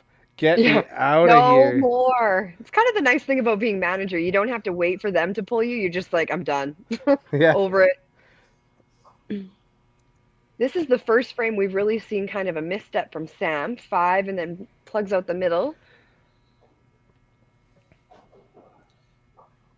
Can we see who's gone in for the rollers there? I haven't been able to catch the name That's yet. Mitchell Williams. Yeah. Okay. So Dex, tell me a little bit. Coming off the bench, I mean, this is now a game and a half that Mitchell's been sitting here waiting, not bowling. Is it tough to come in off the bench, sitting there for that 30, 40 minutes there without, well, and in this case, we're looking at 90 minutes since the last time really he was on the lanes. So, Well, this is a different format, right? So in the open and stuff like that, yeah, that's tough. It's tough, but you do what you can to stay loose. In this format, you are allowed to warm up off to the side. So okay. there is the opportunity that he has been potentially throwing balls. I'm not sure if he has or not, but that opportunity is there. But yeah, you know, I know with the Dream Crushers, we tend to put, when we have the commercial break at the halfway mark, whoever's on our bench usually goes up, throws a few balls, just to kind of stay loose. yeah, we don't normally have an active lane going for warm up at all, but just kind of in the commercial break or whatever. But yeah, in the open, it's definitely a challenge. It can definitely be a just challenge. wondering the mentality of it too. I mean, to be geared up there and not be bowling, and then to be having to go right in the middle there. It's almost like trying to catch a train that's moving already sometimes. Yeah, yes and no. I don't know. At least with me, like, I am so invested in every single shot. Like, if you watch me play the open and stuff, I'm crouched down at the line on every ball. Like, I'm just right into it the entire time. So the mentality doesn't change a whole lot. Just all of a sudden the ball is in your hand, right? So it for me, that doesn't change a lot. And the nice thing about me squatting all the time at the line is that my legs are still loose when I do go in. Because for me, that's the hardest part. You know, the arm swing is, you can kind of keep that loose, as keeping the legs loose when you go in after start stop. So that's the biggest thing. Do some stretches because you're gonna need them. We're getting old. Yeah, fair. Well, to be fair, I think your brother's getting older faster than you are, though. So. Yeah. I lost the hair like earlier, but he's catching up quick, and his back is like way past where I am. So I was like, his back is awful, and the Friar Tuck hair is awful. So one day I'm just gonna shave it off for him. Well, somebody should tell him that day should come sooner than later. So, although at least you have a good shaped head. Yeah. In grade 11, I shaved my head for cancer, and that was the thing that came out of it. It's like, my head is normal shaped. Well, that's good to know. When it has that. Only one way to find out. So frame 7, we had another little back and forth. Newfoundland came out after a huge frame 6 with only 2 spares working in frame 7. Whereas Sleeping Giants had a little bit of a struggle in frame 6. They come out with 2 spares, 2 strikes. Oh, my God. Is that West just threw I was like, West just threw a perfect ball for a double tap on both sides. That was wow. Dexter's got his hands on his head right now, just like, what happened? Like, okay, so it was a touch thin on the left side, but touch thin kind of going across the left side. You should be relatively okay there, but to leave that left corner, okay, that happens on the thin shot. But for that 3-pin to slide in front of that deuce, wow, that is a tough break and an opportunity. That would have been an opportunity for him to come back in this match too. So that's a hard pill to swallow there. Yeah, because he's still down 30, 20, 30. 30 pins, 28, 30, yeah. But 9 and 10 can really make a big difference in this. With 90 pins on the line for 2 frames. Neither of them counting it through 8. So there's still some room there. Oh, exactly. Mitchell has a big strike on coming off the bench. I mean, if West bangs out and Brandon goes spare strike, you know. It's a tie match. Yeah. Oh, another little Sam's misstep. now got 2 straight frames there off middle there after really having a strong first, 6 frames really. Yeah, just a little bit quick with the feet. That could happen when the intensity starts picking up a little, right? Get a little bit quick with your feet, but you see that her shoulders are a little bit more open at the line now, so that's a way better shot. Way more square, so timing's Katie coming Wells back there. bounces back from her head pin. She throws a nice big strike. So does Brandon Smith. Oh. Ooh. I hate 8.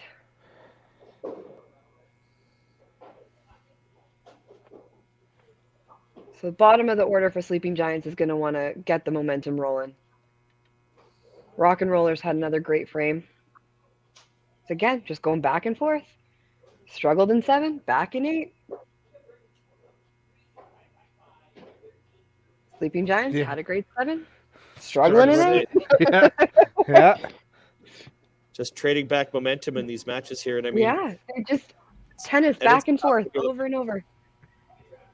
Saying there's Matt sitting there going open, open, hoping he doesn't have a third open ace against here. So, and when your team goes open, open, open to start 8, that's tightens the screws on you a little bit here as you're coming home.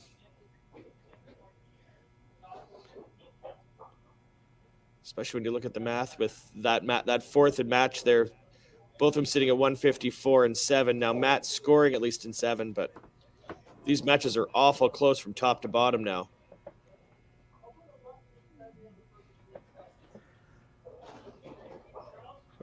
Just everybody's tightening up.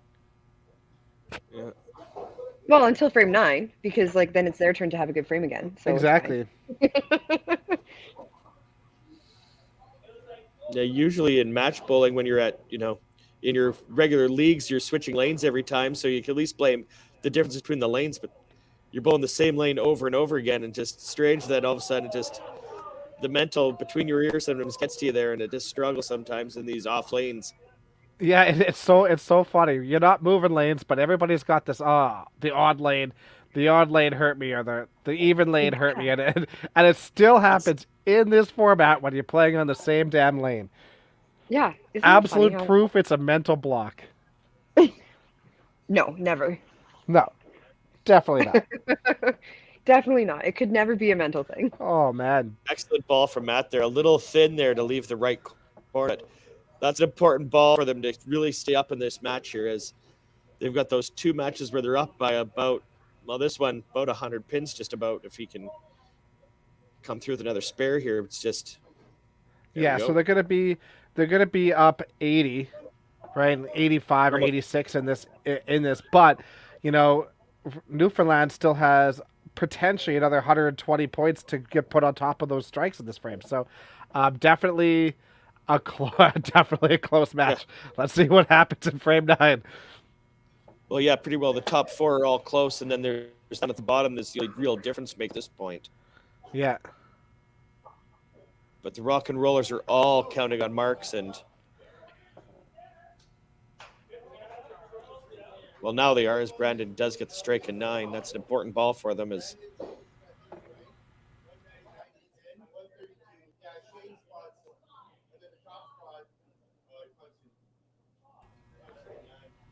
All right, big spare for West here to try to get something going for the team. There you go. There we go. Another mark there, as they needed to wake up and get moving again here, or else the Rollers are going to run them over. Bowling's so funny. It's kind of like the butterfly effect, right? You wonder how frame 8 would have turned out for the Sleeping Giants if West didn't get absolutely roasted on a pocket set of aces. All of a sudden that tightens up the team just a little. He throws the strike there. You never know what the next 4 bowlers are going to do. It's interesting. Everybody feels a little bit better about it. They've now thrown a bunch of marks in a row, and everybody's throwing them in just one weird break, and all of a sudden everybody just gets momentum changes. So Rock and Rollers start off with a strike and then a head pin, and then Sleeping Giants spare and a head pin. But this is what the Sleeping Giants have to hope for. They have to hope that the Rock and Rollers do not capitalize on all these strikes. Maintain that lead as best you can, and hopefully match them for marks going into the next frame. Exactly. Good pins by Sam. All right. Time for Alyssa to turn it back on.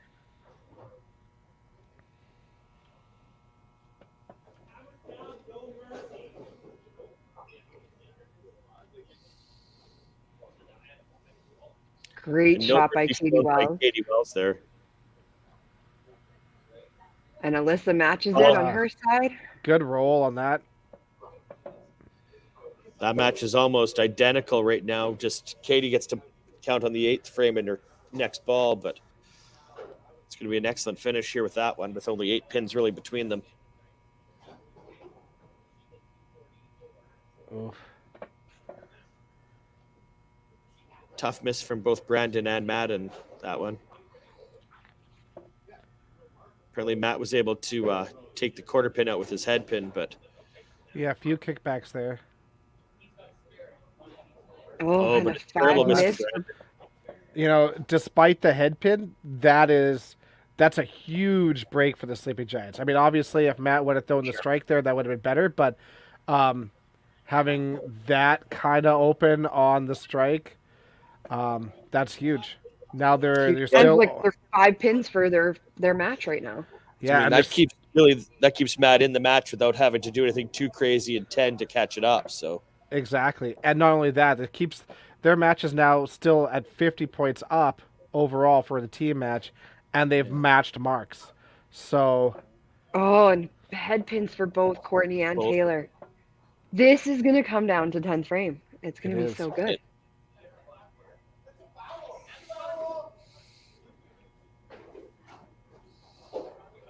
as they come down the stretch in this one, we're going to have a pretty exciting matches, I'd say, and 3, maybe 4 of the matches coming home here that we could all have them change here. So if it was to end right now, it looks like the Giants would be sitting on 6 points. We'll see if they still have 6 at the end here.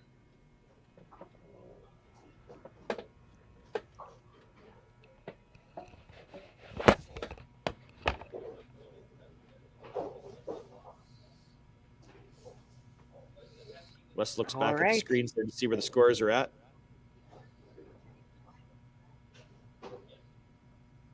So Brandon's at 216.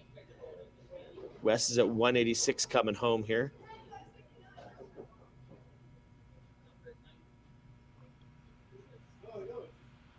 Oh. Brandon misses. Wes throws the head pin. But that's going to be enough for Brandon to take his match. Take the point. Brandon's going to take the point there. Wes really unfortunate with both the aces and the head pin in 8-10 there. Really just puts this match out of reach where he's got nothing to be able to catch up to Brandon now. And now it's up to Brandon to make sure he gets enough points here to help his team for team total at the end, as this total does get closer and closer as we're coming down the end here. We're now looking at 34 pins between these two teams. Oh.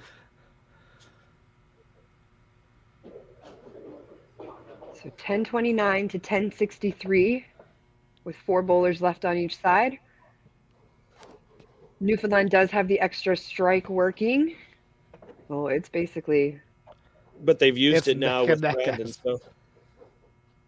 Well, they got the double and 3. Oh, yes, you're right. So that is an Sam. absolute peach. That is no doubt critical to that match. Oh, and a great shot over on the rock and roller side. Shane follows there. I think that's Mitchell now. Yeah, Mitch is back in. Mitchell's in. So Sam has her match locked up, but big points for the bottom. Absolute massive points. So Sam's going to win this one here. Oh, and another massive strike for Sam. It's fun watching that intensity. So Mitchell can maximize for his team at 218 if he can finish with 2 more. Sam's going to be at 250 if she can finish. That's another big shot. I know it doesn't matter for his match, but these are huge shots for the bottom. Yeah. And you know he knows that. He's getting fired up for the team. You're absolutely right. Hey, great finish for Sam. 248. And she knows it too for the team. She's going, it doesn't matter for my match, but like, let's get all these points. Here we go. This is a critical ball coming up for Alyssa's. This match is both close, but it's also going to have big repercussions for the team total in the end. Straight through. Oh. So that's going to make her match very close. Also, team total. Yeah, her match is essentially done. Because right now, Katie will be sitting at 244, right? Her match is done. What? If 240, well, I don't know. Katie? Maybe. Yeah, because she got 199 and 7, 30 and 8, so that's, 229 right. and I was 50. only counting it as 30. I was like, she's at 229. What are you talking about? She's at really needed that. She is at 244, and that match is over. Yes. But this is where Katie's got the chance to put her team right in it for the total now, as she's going to be adding a lot of points if she can throw another strike here. Ooh. That is not what you wanted to see. So, I mean, obviously this panned out. Like, that's panned out for the Sleeping Giants, right? But if you're Alyssa in this situation, do you, and you know that the Rock and Rollers need marks to get themselves back into this match on this double, do you wait and let the Rock and Rollers have all that pressure on there rather than going up and potentially punching and giving them life? I mean, You know what I mean? Potentially, but like I also just sometimes I just like to throw first. I do. Yeah. I like to take it into my own hands and say, you know what, I'm gonna go. I'll put the strike up, and Try even and if they match know that. that's what they need, do it. And I'm the same way too, but I could see in this situation being like, yeah, you know what? Let's have them have all the pressure on them. For Oh, sure. that's a And realistically, huge shot by Matt. for myself, I don't generally, when we're in the Dream they Crushers pit, match. I never look at the scoreboard of what the other team's doing. So I would probably rely on you guys to let me know, like, hey, just hold off, or hey, go ahead. Yeah. Right. Yeah. So like I wouldn't know and- either way, but And honestly, we probably wouldn't say anything until we're like, okay, you know what? You need to pick this 5 on the right. You need to pick that. That's about the only thing that I think we'd ever say. Big shots by both those guys coming down the line here. 25-point difference. That's and a another big huge shot. by Matt. That's a huge ball for Matt. And just a And miss. And that'll likely finish that match off where Matt's going to take it home. I mean, he needs to get 6 pins to shut him out. So Potential tie situation here. That's a big not miss. anymore. Not anymore. He That just is needs a to get big on the miss. lane now to win it. And honestly, if he throws this strike here, that'll put him up 45 too, right, as a team? It Yeah. will. Okay. That is not a way to get boy. 45. That is not 45. It's a good thing that Brandon missed the middle. Otherwise, that's a loss. Oh, big big strike shot. for Courtney. Big And strike she was the did- team total. And wasted no time. No, she just went up and went. So far we're at she's 2-2 up there ready to split go of again, too. points. She's faster than Taylor Michelle. Oh, and Oh, but maybe that's just a a- little bit quick on that one. Taylor Big throws shot the by strike. Taylor. And that And that- clinches the total.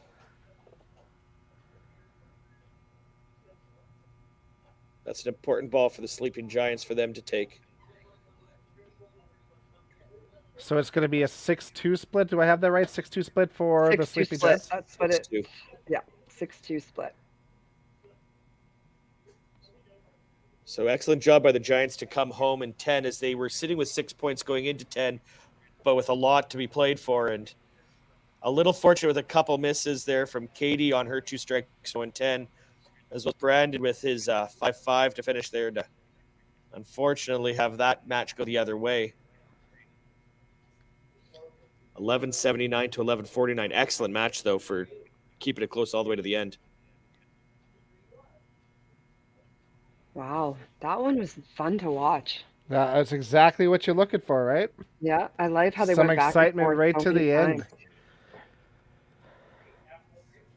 All right, so a 6-2 final in favor of the Sleeping Giants over the Rock and Rollers, which makes the Rock and Rollers 9-7 for the day.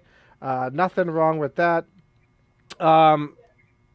Taylor, You want to unmute yourself? And hey, how you doing? Doing good. Good. Good match. Back and forth. Yeah, that's what we were joking about. Like, oh, they have a good frame, and then we would poop our pants, and then they would open it up, and then we'd have a good frame. Like, oh, we're back. Oh, and they have just basically 9th frame. I'm not gonna lie, wasn't feeling real hot after 9, but that's how she goes. Sometimes right down to the end. Yeah, oh, that's exactly it. I mean, at the end of the day, you guys had a 50-point lead going into the 10th frame, and honestly, there was only 1 mark difference between the two of you after the 9th frame. So that 9th frame was really big. There was an opportunity for them to capitalize on some of their strikes, and it went your way. So sometimes that's what you need, right? Yeah, you can't play defense. The Northern Ontario teams are not used to it swinging that way. Usually when it gets tight like that, the land baser comes out and see you later. So it's nice, nice to feel what it's like on the other side for a change. Yeah. And so we got Shane in here. Shane, how you doing, buddy? I apologize to anyone who had to watch that game. Apology accepted. It got better once you pulled yourself in there. That was a roller coaster of a match.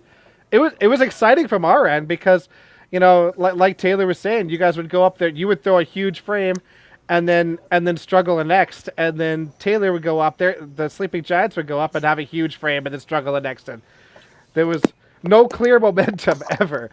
Yeah, no, we had a chance there in 9 to kind of turn the tide, and it just didn't happen. Like I say, we'll take our 2 points, 11-40. We got what we deserved, maybe, and move on. Yeah, I mean, a 9-7 day isn't a bad day at all. That's not going to hurt you at all. So another solid week for you guys, as expected. Yeah, and great match to your Sleeping Giants there, Taylor. I see some people in the background warming up and getting ready for the next match. So good luck for the rest of the day. Thanks for joining us today, Shane. Really appreciate it. Good luck in your future matches to you and your team. Yeah, thanks, guys. See you next week. Perfect. See you. All right. We will run our commercials, and then we'll get the next match started. Perfect.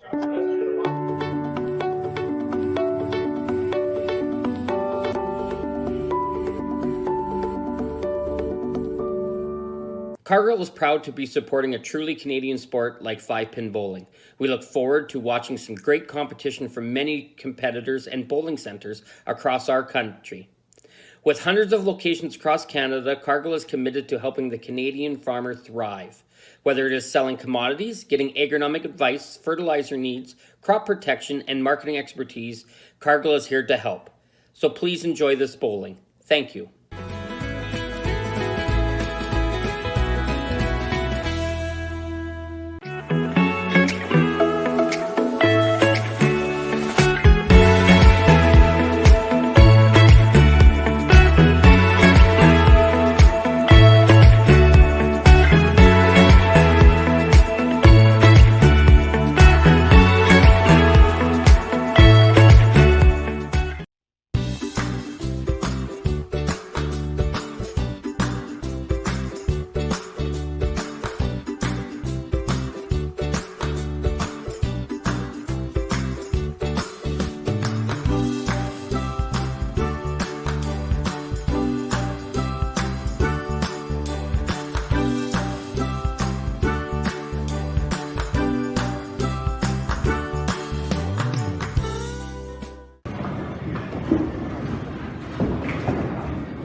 All right, here we are looking for our last match of the day.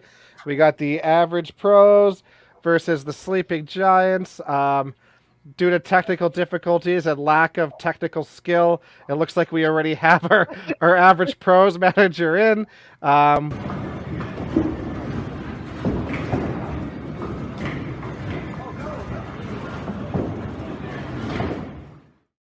Perfect. All right, so we got Palmer in. We'll bring Taylor in.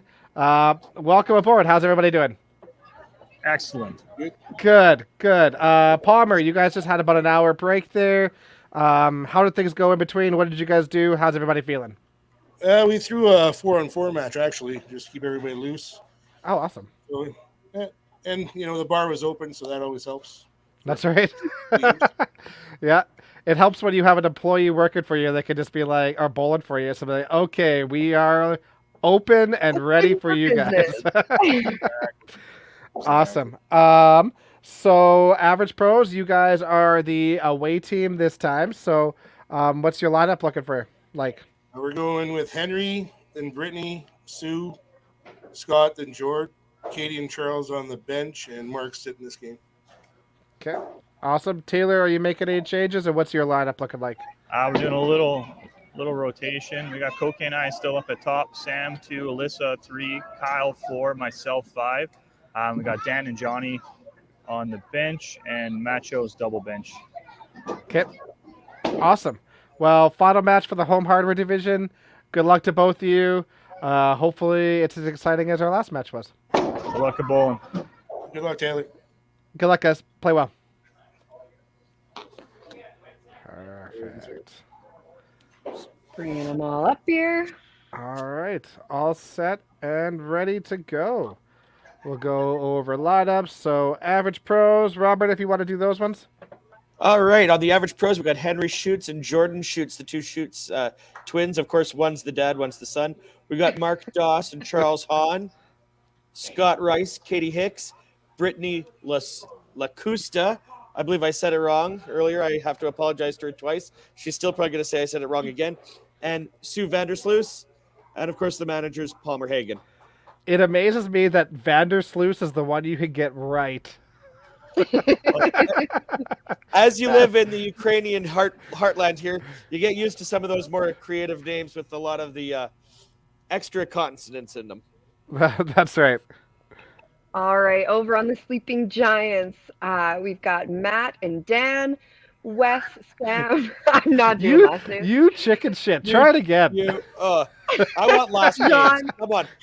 Okay, Matt I said it last time. Dan Taylor, Wes Smolak, Sam Sitar, John Wilcott, Taylor Michelle, Alyssa Bonney, Kyle Goose, and manager Brian Bonney. See, that wasn't so bad.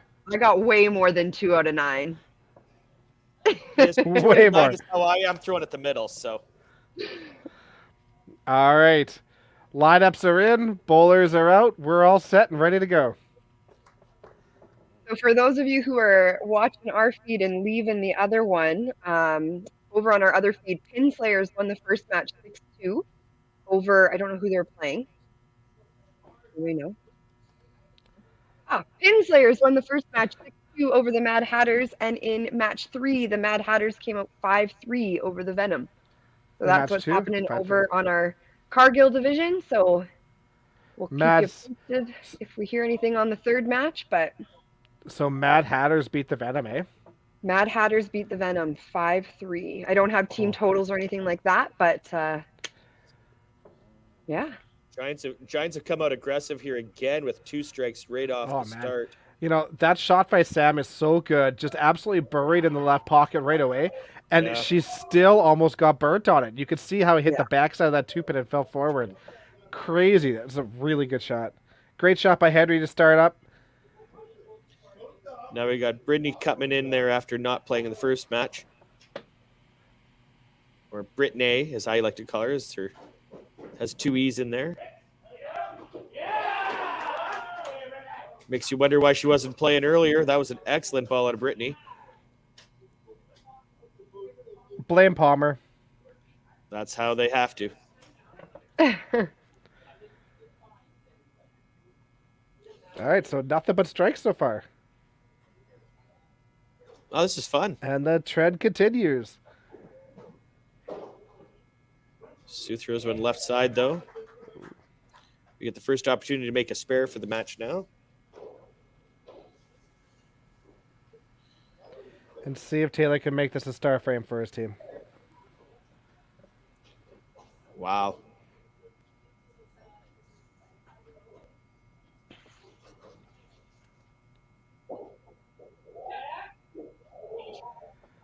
Five for 5 from the Giants there to start. Great 5 balls, 5 strikes. Perfect star frame from them. Yeah. Hell of a start. You can't draw it up any better than that.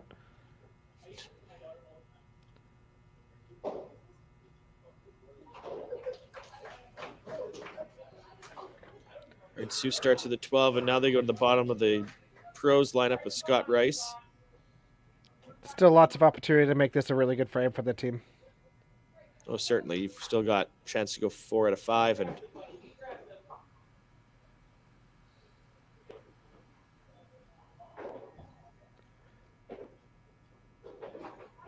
And when Scott gets on a run, he could go for a while. Oh, it's so true. That guy is super talented. He just doesn't play nearly as much as he should. Yeah, with his outside interests with the school division, other sports, his kids' sports now, he's got a lot on his plate there. But when he's here bowling, man, he's good every time. Yeah, and just so solid at the line and just tons of rotation. His strike zone is massive. Yeah. All right, so Jordan misses a little bit left.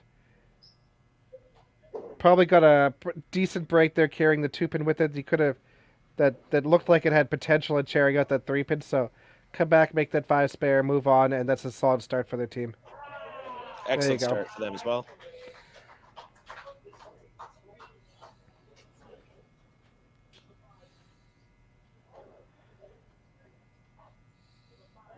All right, Henry wasted no time this time. Right back up there and ready to go.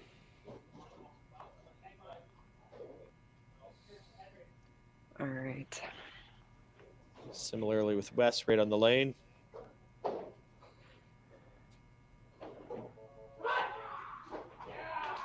Strong start from Henry, and Wes throws one a little bit high and punches the head pin out.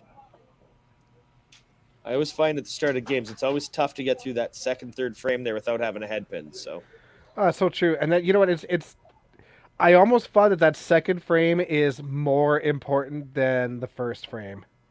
You know, first frame you can stumble around a little bit and it's not the end of the world because you're not breaking any sort of momentum, but that second frame is so important. Yeah, to either get momentum going or to keep it going. And yeah, it's tough there when you're, unfortunately, you get a strike in 1. It doesn't count in anything there, so you're starting at 0 every time. So Brittany ran into the same issue that Wes did there with the head pin, and now has to spend some time cleaning it up and going up against Sam, who last game was just throwing such an aggressive ball in the middle. We'll see if Sam Sitar can continue that going on in here this match.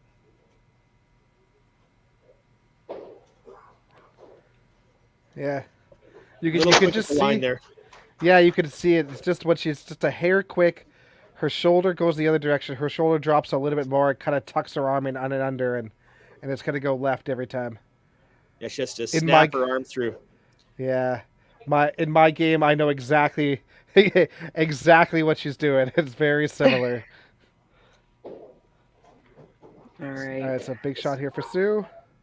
Puts it a little right as well. Yes. With the mistakes with my game are definitely different than those. I don't get my arm through, but I also am behind the ball and drop it. And there's a lot of mistakes I make, and I just hope they all balance out to make a good ball.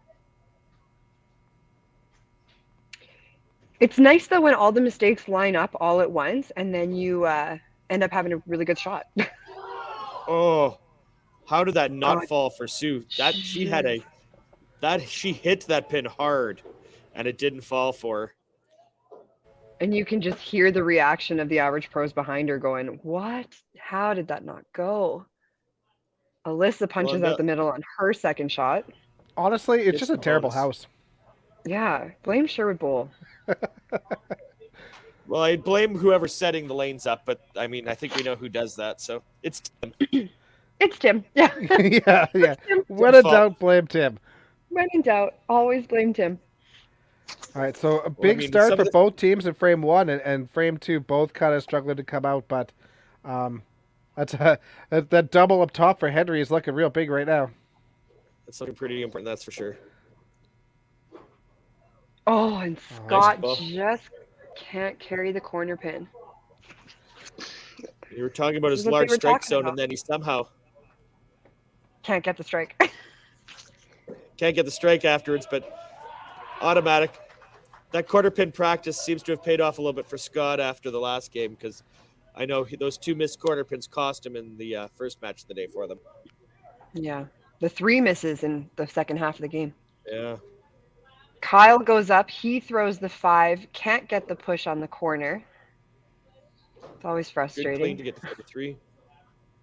Taylor's going to be looking to get out of this frame, giving them at least the double working in 2. Jordan A throws great an shot by important Jordan strike there to keep his momentum going through 2 frames. Yeah. Jordan's Sleeping- just been such a solid anchor for them. And Sleeping Oh, and he Giants gets the just looking ball. for a market. Whoa. Those pins fell in opposite directions. So I think the 3-pin got clipped, and I think the head pin landed on top of the corner to take it for him. That's a hard working head pin there for sure. Crazy. Clips Big the 3 double on the by way Taylor up, at the bottom. and that is indeed. I want to see Wes get fired up again. I love it. I do too. There he goes again. Great shot. There we go. Fun fact about Wes, me and him were roommates one time at bowling school in Saskatoon. Wow, Yeah. roomies. Yeah, that's right. We go way back. What? One time at bowling camp? That's right. We don't want to get into the There one were time. 0 flutes. 0 flutes. Yeah, but I don't want to know what you stuck anywhere else. So Oh boy. And Sam Great throws a shot by great Sam. shot. Yes. Absolute get his bomb. back off the rails there. Sam just throws a bomb. Henry gets Oh. a 3-pin spare. What a Plus good shot. 3-pin spare. Wow. Strike, 3-pin spare. That's a Henry special right there. The Henry special. A super spare. Oh, the camera's wandering on the Giants here. We What? don't get to see the pins anymore. What is There we go. We got happening? pins again. They wanted to show the crowd. What is going on? Every time they get a corner, they do shout "That's down" on the average pro What side. are they doing? I don't know. We're getting the walk around coverage here.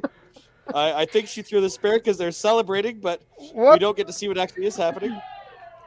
Why are they Did anybody- following? What's happening?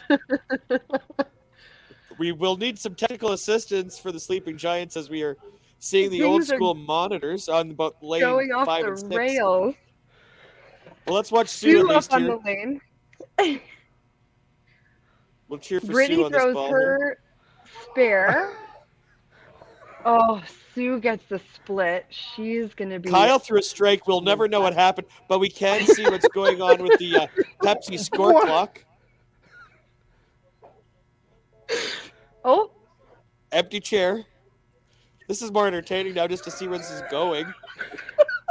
Oh, dear Lord. oh no. We apologize for the people on the feed right now trying to figure out what's going on with the Sleeping Giants. We, too, would love to know what's going on with them. They're all laughing at it. They're trying? It was so good. Taylor refused to bowl. He's like, nope, they're not showing me I'm not bowling. But Sue did her job there and cleaned up the split as best she could. We don't get to see the He's back approach on track. anymore for the Giants.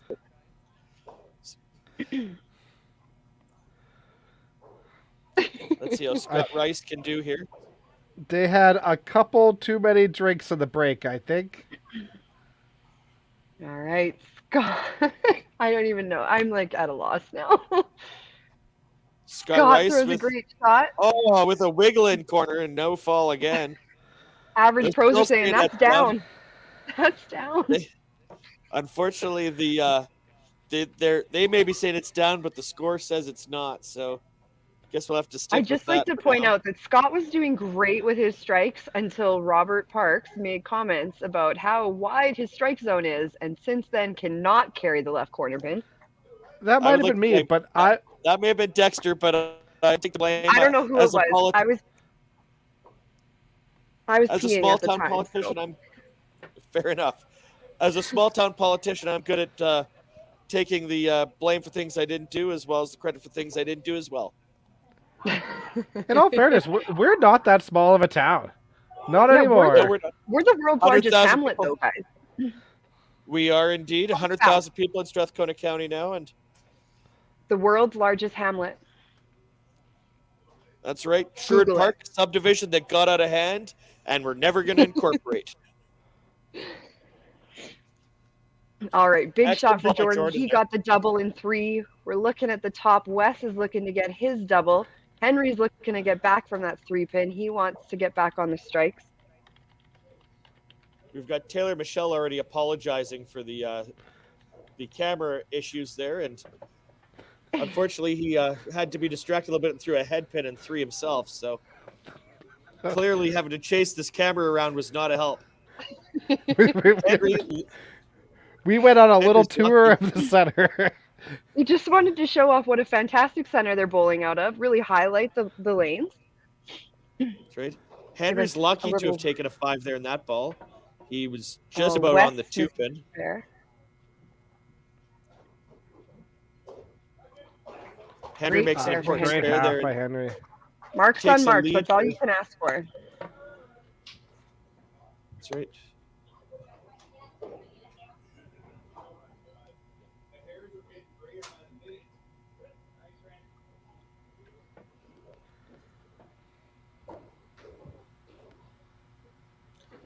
Brittany with the ball. That looks right on the middle. That's a Excellent great Great shot. there. shot by Brittany. Gets her to 70 through 3 and a strike and 4. Sam's got the opportunity to match that right now. Takes the chop Ooh. off. I think she will take that break. She will take that break. That was 100%. very heavy on the middle.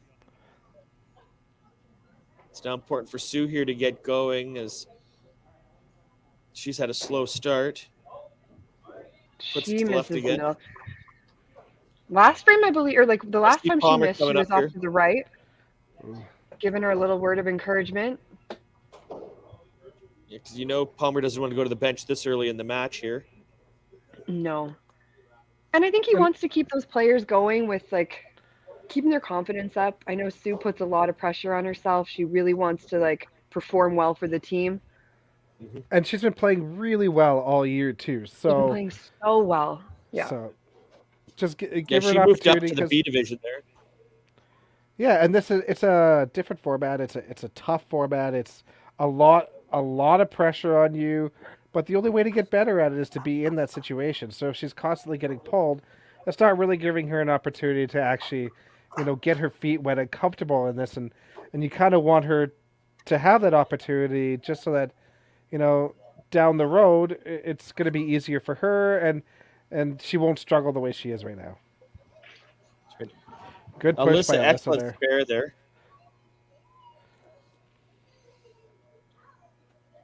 All right, if Scott throws another corner pin here, somebody's going to have to go and hit Dexter for him. Good news, you can't spare that from anywhere, so. It's not your fault now. The office door is locked. Dexter's off the hook, but Kyle throws one wide left as well, so. So this was a lot closer match for the Joes than the first match was, as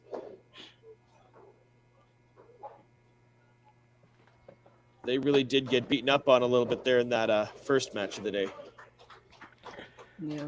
And Sleeping Giants are doing the same thing again, all marks frame 1, no or 1 mark frame 2, 4 2. marks frame 3, One mark frame 4.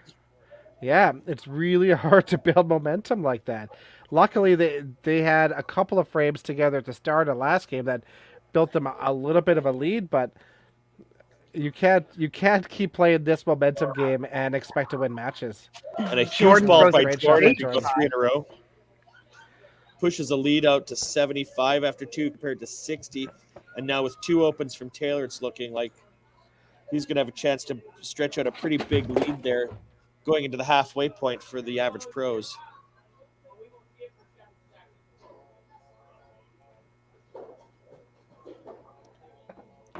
The average pros right now trying to pimp out their merchandise. As everyone may know in the Edmonton area, is the average pros have definitely developed a pretty good merchandise following there. They are more of a fashion line at this point than a competitive bowling team, but You know that they have good stuff though when the competitive, like when their competitors are also buying their swag. Like, Well, I would there's say the t-shirt that 3/4 says of the Dream Crushers have a Average Pro that's shirt down. now, so that's down. Well, I know that's down. The average, I believe, with the corner pin down is a good one. The One of Us that's coming out is going to be great. Yeah. The Yeah. three pin. Yeah. Oh, and Well, huge and squeeze for Henry. huge ball for Henry there. And as we saw there last week at the Sunday Night League in Sherwood Park, there's now even some knockoff merchandise being shown around. So You know you made it big. Yeah, when you're starting to get products out of China sent in. So I'm first surprised poll. she doesn't have any sanctions on that. Yeah, exactly. Our first poll of the day for the Sleeping Giants, or this match for the Sleeping Giants. John Wilcott is in for Kyle. Oh, it's coming. Did that happen last frame? It's just sent through on the chat, so it must be happening now. It must be coming in. Get them one frame before the break here to see if they can get some feel in there before they're throwing for real again. Yeah, exactly. Brittany gets her spare on the strike. That's Putting 3 marks, on marks. 4 marks now. Marks on marks, 3 in a row. This is just such a different start than what we saw from the first game that the Average Pros were out. Like, when you look at the first 5 frames for Henry and Brittany, they have 9 out of 10 frames are marks, compared to the last time the top 2 players for Average Pros just really weren't delivering. Great shot for Sue. There we Huge go. That's ball what you for like Stu to to see. get her back in the match there. Is starting to wonder if she was going to be making a change at half, and now with the strike, a little bit of confidence for her to go into the second half of this match, still in it at least. Yeah, and you know, Sleeping Giants, Sam throwing a good ball, but struggling with her chop-off spares, and you know now they're in a situation where, you know, they have an open frame, 2 bowlers in on the frame that they're supposed to be having all the momentum, right? So now if you're going to start having frame after frame of little momentum, it's good. This is going to be a tough match for them. So it's going to be tough, yeah. Especially when the average pros go out there just on a roll here to get to the halfway point here with 4 marks already in the frame, with Jordan working on 3 in a row. And they're playing great. They're playing so good. They're playing consistently as a team. They're not letting up. They really don't have any frames where they're getting less than 3 marks. Jordan throws another big shot. Great shot. Ham bone for him. Yeah. And the average pros are the team, like, that's a team that you want to get out early and you want to jump on them quick, right? You want to put pressure on those guys. They could all play. And like, but I mean, Brittany's played the Open a few times. Katie's played the Open a few times, but they could all play, but they're not overly used to this situation and this kind of pressure. So you want to put as much pressure as you can on them right away. And if you don't, you give them the opportunity to freewheel and play like it's a game, like a league game. They're going to come back. They're going to throw huge at you. Mm-hmm. Well, you look at Jordan. I mean, he's made it. I mean, TPC this year, he made a good run in the TPC. Scott, I've seen him in the doubles tournaments. He's done very well.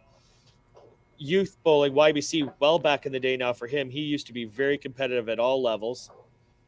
Sue, heck, I mean, if Sue's bowling like she is on Sunday nights, look out, because she could beat anybody. I think she ended up beat all the A's the one night last year through an 1100. So when she's going, nobody can stop her.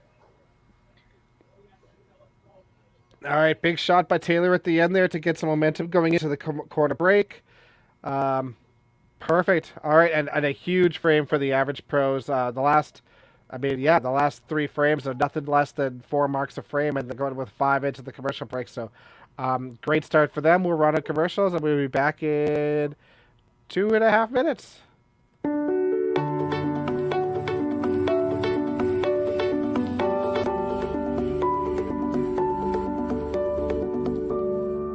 Cargill is proud to be supporting a truly Canadian sport like 5-pin bowling.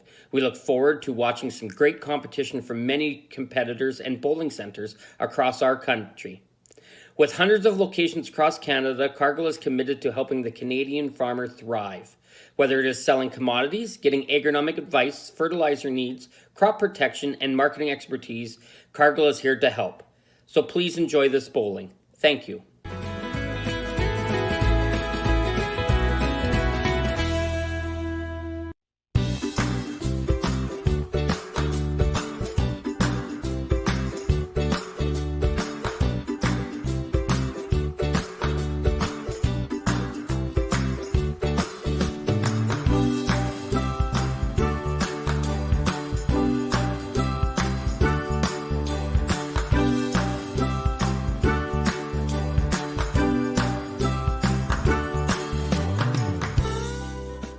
When you come to the Canadian Brewhouse, you'll feel right at home. We work hard to make our house your house. With an affordable menu of appetizers, entrees, desserts, beverages, and killer deals on daily specials. At our house, you never miss a play. As sports lovers, we've ensured each location includes over 50 TVs and our signature Jumbotron. The Canadian Brewhouse is the place people want to be.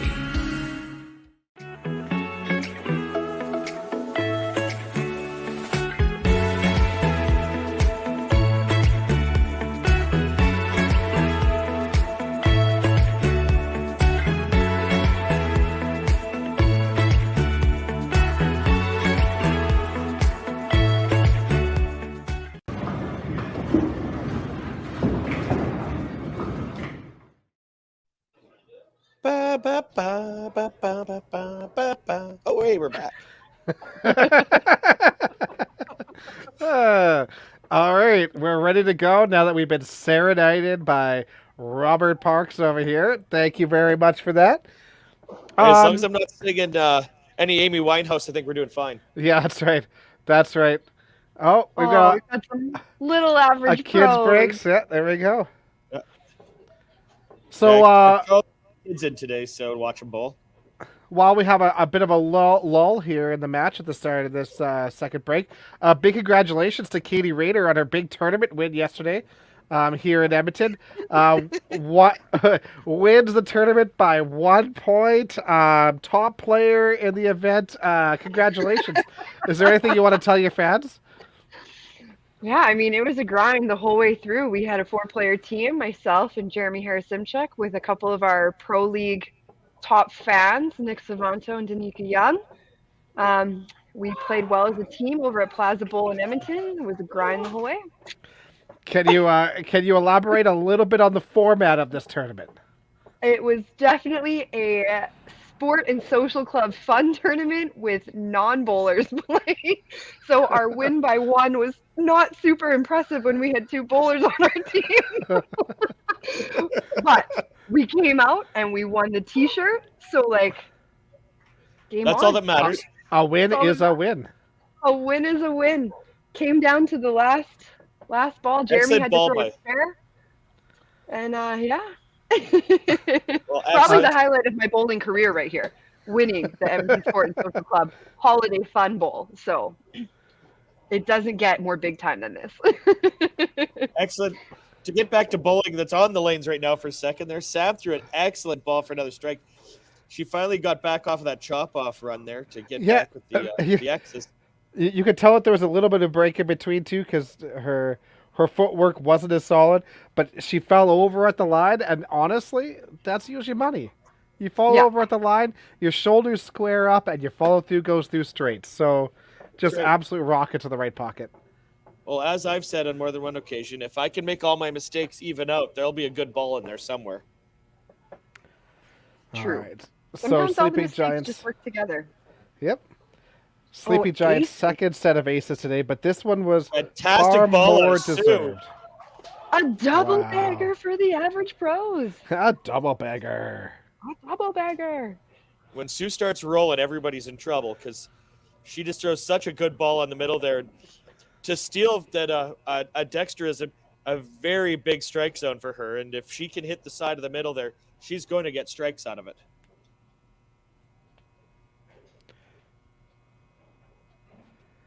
Good job by John there, keeping it as positive points. Yes. Sorry, in the last match, Giants took 7 or 6 against the Rock and Rollers. It was a 6-2 split. 6-2. Well, let's see if Scott Rice can throw a Henry special at it here with the 3-pin down. A nice little. He's super waiting for spare. his ball to come back, which clearly worked so well for him last time. Taylor Michelle throws the double in 6 to get out of that frame. They've got 4 marks working, a set of aces in a right corner, so that was a really good frame for them. Oh, Scott Scott gets the carries far the side. far 2 pin, can't get the close one. yeah, that That's hair, a karma shot right there. the That is hair a karma thin on the shot. left hand side. That's the penalty shot, right? Yeah. And if there's anybody that knows hair thin, it is Dexter Wiseman. Always say, if you're going to throw a silly shot like a 3-pin, you kind of deserve to get tapped on the spare. Yep. Right, this is a big ball from Jordan here as Taylor's woken up and thrown 2 in a row back at him to try and climb back into this match a little bit. So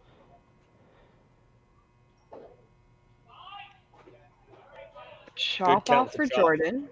A little bit thicker than some of the other shots he's been throwing.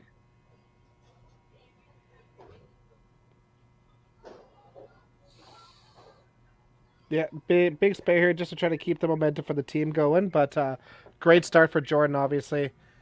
There you go. Oh, never doubt. So not the best frame they've had recently, but now they still have 2 doubles and a spare going into 7, to 1 double and 2 strikes. So basically even on marks going into the 7th frame, looking at about 160-point lead. So. Yeah.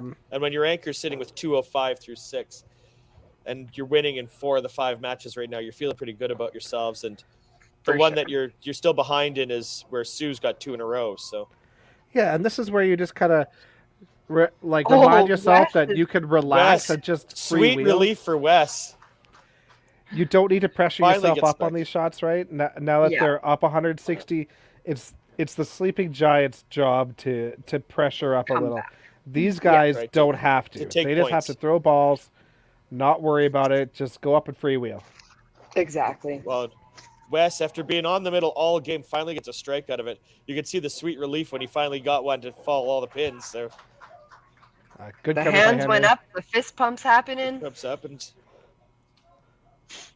I love Katie and Dexter. Oh, the average pros buttering us up. And Rob can apparently suck it. Yeah. You can sweet talk us all you want. Doesn't mean we're gonna say nice things about you. See, they don't need to say nice things about me because they already gave me a shirt. So that's right. I'm part of the Ponzi scheme that the average pros really are, where you'll see a lot of those sponsors on there. We love all of our sponsors with them, and I believe when they throw a strike, I'm supposed to say, "Oh my goodness, that's aces." No, it wasn't aces. It was a 3-pin spare attempt, but thankfully I missed the 3-pin part of it as they try and pull a Henry special. Big shot by Alyssa there. It's a big double for her team right now. That is to get them back in a couple of these matches here. But as I think I'm called the manager on this, whatever this team really is. Big ball for Sue here to really get back into her match as Alyssa's on 2 in a row as well now.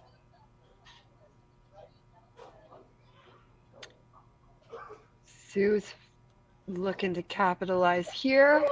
Excellent ball out of the hand. Oh, just misses left. It's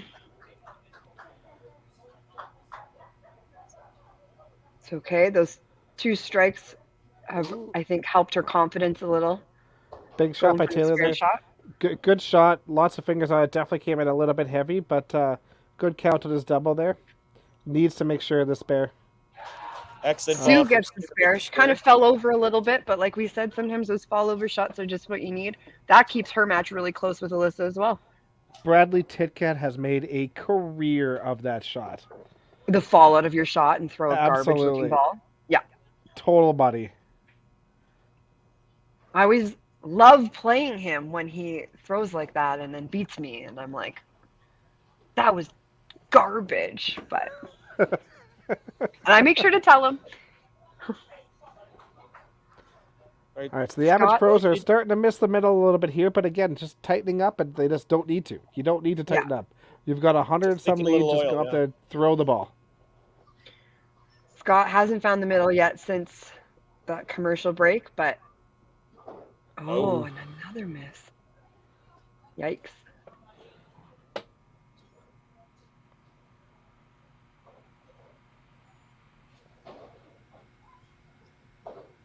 Oh boy. At a 5-0-0, that's that puts that match right in play again with John throwing the strike against him.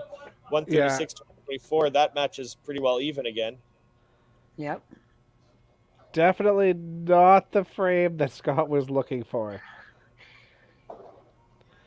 You know, at least when Mark is on the bench, he's still productive, eh? Yeah. He's super So- engaged in the. He is. Oh, and Oh. the head pin split for Jordan. Not And you the can most sure feel- ideal frame that you see from average pros this time. Only 2 5 spares working going into 8. Sleeping Giants are taking advantage. They have the double work in, 2 more strikes on a spare. I think they're looking to come back, which is Yeah, average pros are up 150 right now, which is still a good lead, but there's obviously, opportunities for the Sleeping Giants here. So it's now it's important for the average pros to refocus, come back, and start this frame off good. And time for the Sleeping Giants to really capitalize on some momentum as Mark still tries to butter up the crowd with the team decks. Oh, it's working. Compared to Team Tim, that's an easy decision for everybody. I mean, let's be real. There's always this talk about Team Dex, Team Tim. I think we can all agree everybody's Team Katie. Yes, that's true. Wow. That being There was said, just, I was hoping that silence would last a little bit longer. I know. I was like, ooh, no one's saying anything. No one's saying anything. No, Oh, I'm totally on talking. Team Katie Huge on that Katie fan. I'm a big fan of Katie, especially compared to either of the Wisemans. But I mean, it goes Tim at the bottom. That's all we have to be clear on. I mean, right now it's basically Kanye West and then Tim, and they're pretty close, really. Yes, for sure.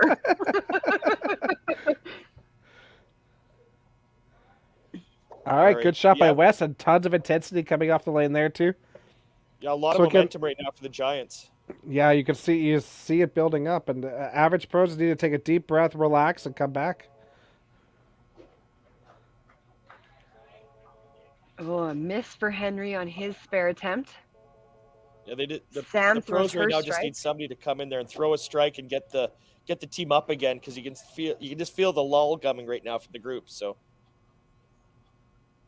Thanks, Steve.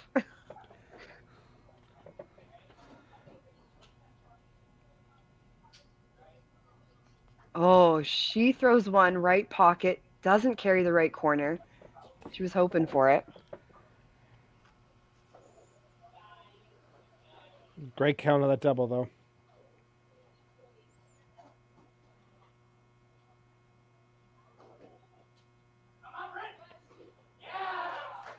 Great shot by Brittany. that's what Brittany That's needed to get her team going again. Yeah. Coming out of the commercial break, she was struggling for those frames 6 and 7, but that's what she needs to go into the 8, 9, 10. Sue's looking to throw her 4th mark in a row here, An as Alyssa opportunity- misses her corner spare. Yeah, big opportunity here for Sue.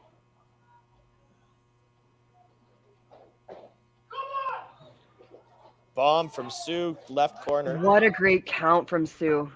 That was a great shot. All right, As so the she pros picks are this shutting spare. that down. That's down. She picks this spare. She's all of a sudden only 1 point back from Melissa. I think you might want to check the math on that one. If she throws the spare and She has then the to throw strike. 9. Yep. Not if she throws the spare, when she throws the spare. Ah. You're always looking at potentials there, Rob. Well, I've dealt with the average pros a lot. We live in reality. we right. can hope for potential, but Scott's looking to regroup here after a rough frame 6 and 7. Misses the middle again. Palmer's giving him the yank. John has thrown his second or a spare on his strike. So that Strike. match is definitely Sleeping Giants' advantage.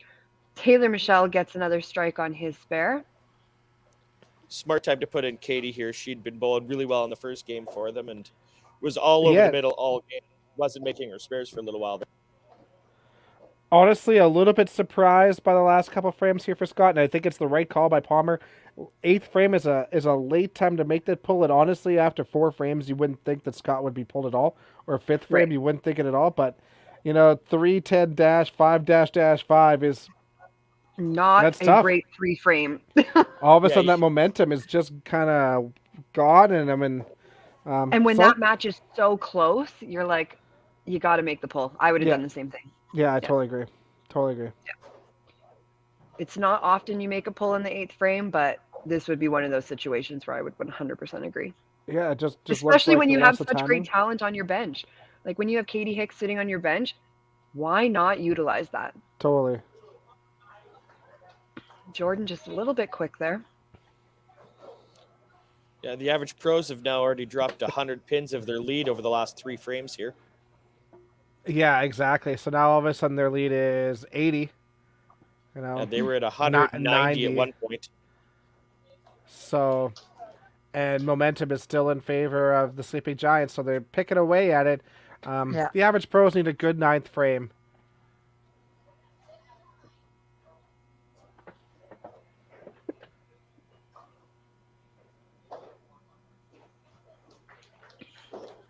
Good cleanup. This would be a good opportunity for Palmer to just kind of regroup his team a little bit.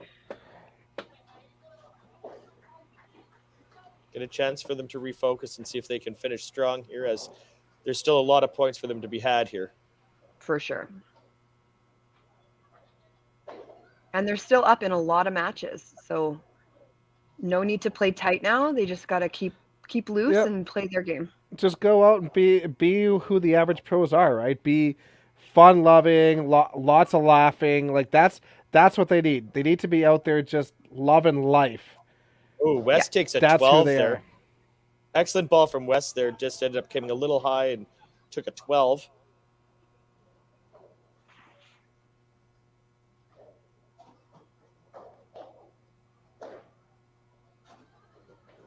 Easiest spare in the game.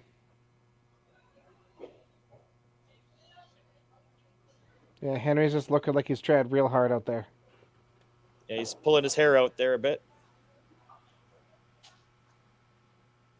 He's looking at it going, where was I after 5 up, up by about 60 pins. And now he's looking at it going, I'm going to have to finish to win this thing. Nice ball out of Henry to finish it there. It's a good shot. Make sure you use all those shots, right? Yeah, you may have screwed up the first 2, and that's okay. Those things happen, but make sure you regroup and use that last shot to refocus for your next one. Yeah, great shot there. Huge shot by Sam. Another Sam to throw another strike at it here and to put some real pressure on Brittany. Yeah, so now this lead is at 40. And a miss from Brittany. Alyssa somehow throws a strike out of that ball. She was facing somehow with both feet parallel at the line, facing different directions. Was able to. It's not about what it looks like; it's about the result. It was a fantastic result, but even she was surprised by that one coming in. So, all right, John throws a head pin in 9, which gives Katie a chance there to pull that game back close again. Yeah, only down 8. Yeah. Big shot here for Sue to really tighten this match right up. And to continue to keep their lead for the average pros, because they're going to need some marks going into 10 here. Yeah, because there's already 3 up top and a double for the Sleeping Giants. They're going to need some marks down at the bottom here.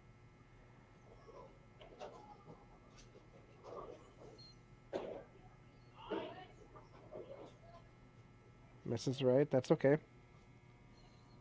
Big spare coming up. That's an important ball here for Sue and the pros. That lead of the pros has been chopped down. We're going to see this one come right down to the 10th frame as well. That's right.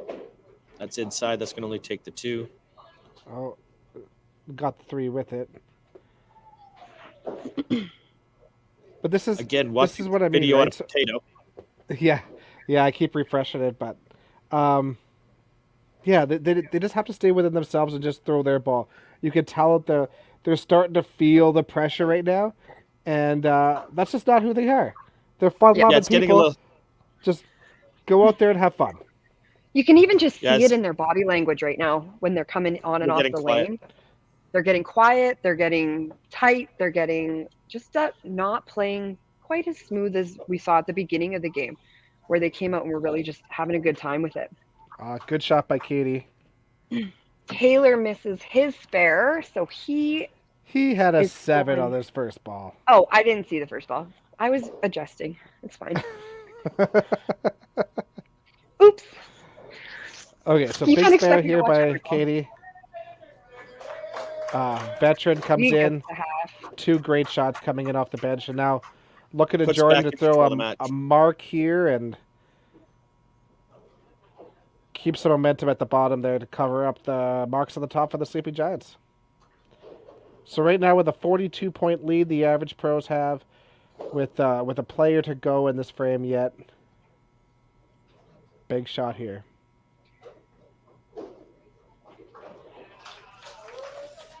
And Jordan, as the anchor bowler, comes through. Wow, I love the comment section just like backing me today. You see that one, Steve? Oh, that's weird. All of a sudden her mic turned off and I don't know why. That's so strange.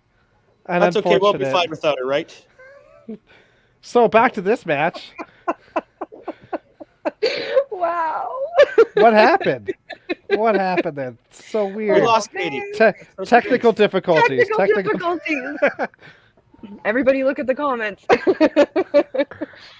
right, so West misses left, so that's an opportunity for the average pros, but there's a punch. So This match Henry is going to be Henry's needs gonna to pick escape. his wood. Story of Henry's life here, but He only needs 3 points to win this match, but more importantly, he needs the points for the bottom, especially with the double coming up. So he can match West this frame, which is going to be huge for them.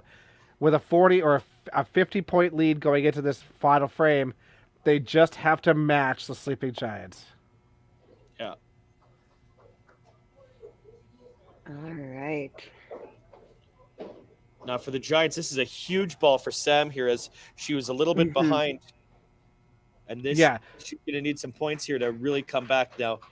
You're right. This And shot this double is gonna, This is huge. it's and it's critical gonna for be a every part. big shot for team total because there's a lot of points that can stack up on that double Right. to bring them right back in. If they want to get back into this game, 50 points down, they need marks on this double now. Okay, so a little bit quick on that shot. An opportunity to come back and grab that spare. It's a good shot by Britt. Did she Takes get her this push? 13. Corner. Left corner on it, yeah. Okay, big half Important by spare for Sam. Now this is a big spare for Britt. All the way down. All right. Do we have a tie match going into the last ball here? We certainly do. Sure do. One ball point. And Brittany's 31 points in between on total, too. So, big shot here for team totals as Brittany well. goes up first. She throws. It's good out of the hand. Misses left. A little left. Sam's up on the lane. She didn't even look at what Brittany threw. She goes up, throws the just chop. the chop for Takes the the win. So the first two matches are a 1-1 split between the average pros and the Sleeping Giants. And we are now looking at a 46 pin difference in totals.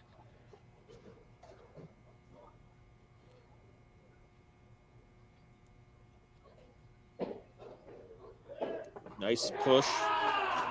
Good shot by both of them.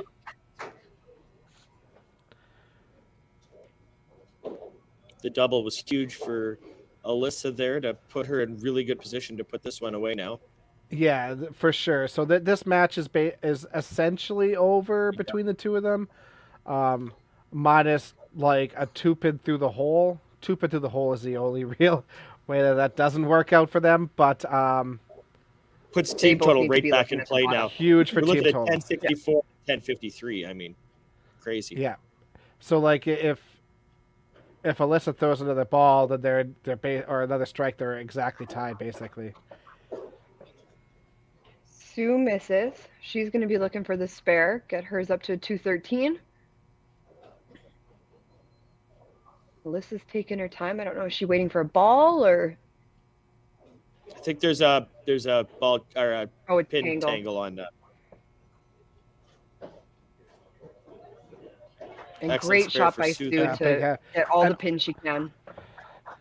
Awesome. Way to dig that game out. It was looking shaky at the start, but I'm glad that Palmer left her in. It gave her an opportunity to figure things out and get her feet wet with this too. So Yeah, and after the commercial break, she really was solid. There's only one open frame after the commercial break. She did a great job coming back from that first half.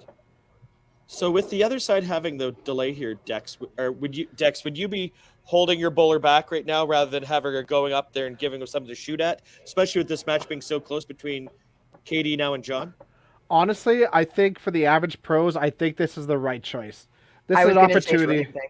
Yeah, this is an opportunity for them to just to kind of freewheel and not worry about the score because they can't see it. They don't know what the future looks like, right?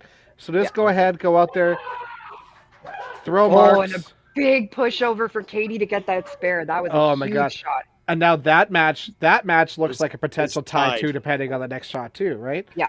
A 30 count is 100%. real easy to get in 10, but this is a big shot for Alyssa. Oh, and Alyssa Skinny's in a little, just leaves a corner. What a big count. Yeah, this match is neck and neck. Yeah. Yeah, no, I agree with Dexter. I would have let the average pros just play on because I don't want to give them time to be sitting there and thinking about it too much. I Yeah, want them to now just go they're exactly they're ahead of the people in pace, so they can't worry about what the other person throws because they don't know what's there. Yeah.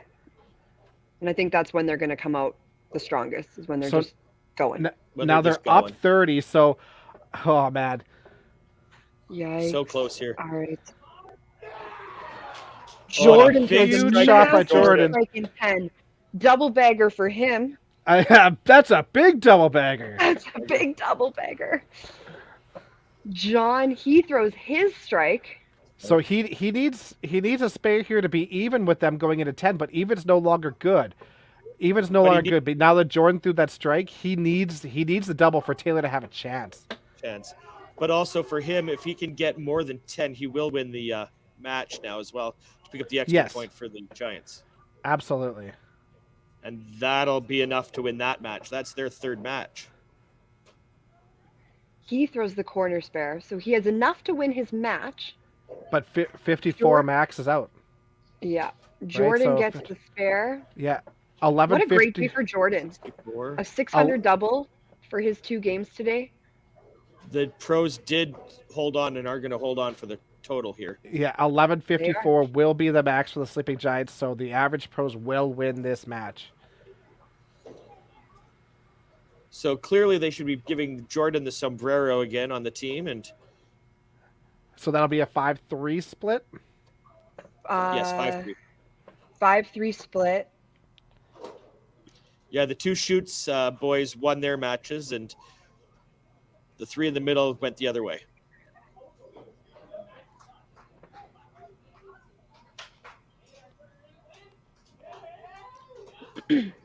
Can hear the pros right now are celebrating their first team win in competition here. They're very happy right now. I can tell.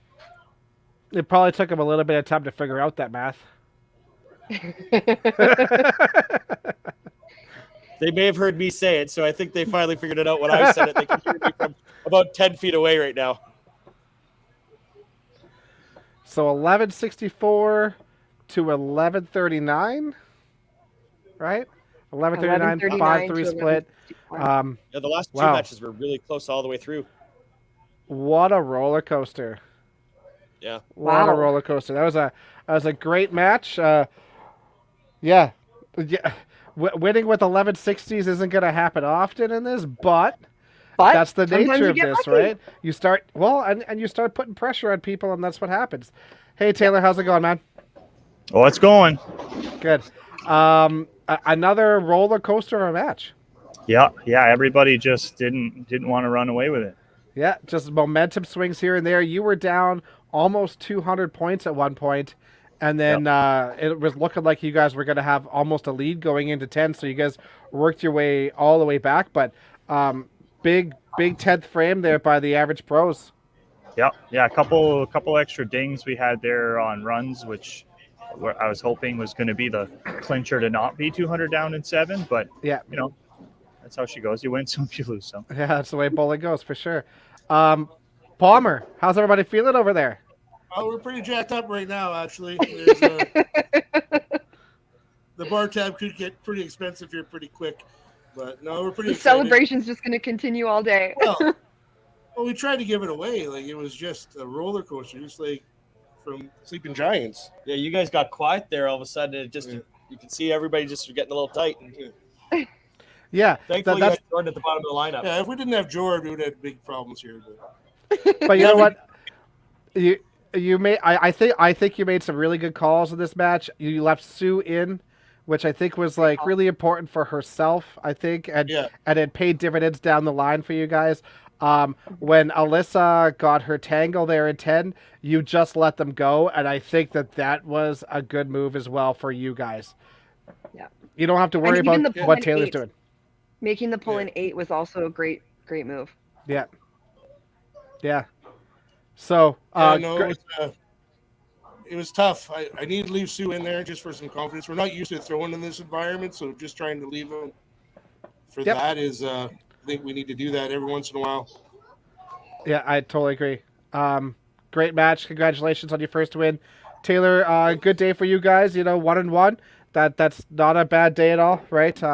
Keeping ourselves in the running for the top 4 or however many we're running through this year. Yeah, 9. There's nothing wrong with that at all. Yep. So awesome. Great bullet today, guys. Thanks, everybody, for joining us. Rob and Katie, thank you guys for doing commentary with us today. Great job. We're going to run some commercials, and we'll call her a day. So thanks for tuning in for the 8th week of the Schwartz Home Hardware Division. Thanks, everybody. Have a great night, guys.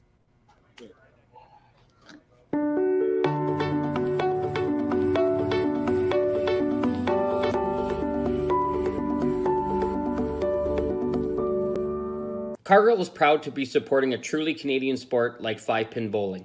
We look forward to watching some great competition from many competitors and bowling centers across our country. With hundreds of locations across Canada, Cargill is committed to helping the Canadian farmer thrive. Whether it is selling commodities, getting agronomic advice, fertilizer needs, crop protection, and marketing expertise, Cargill is here to help. So please enjoy this bowling. Thank you.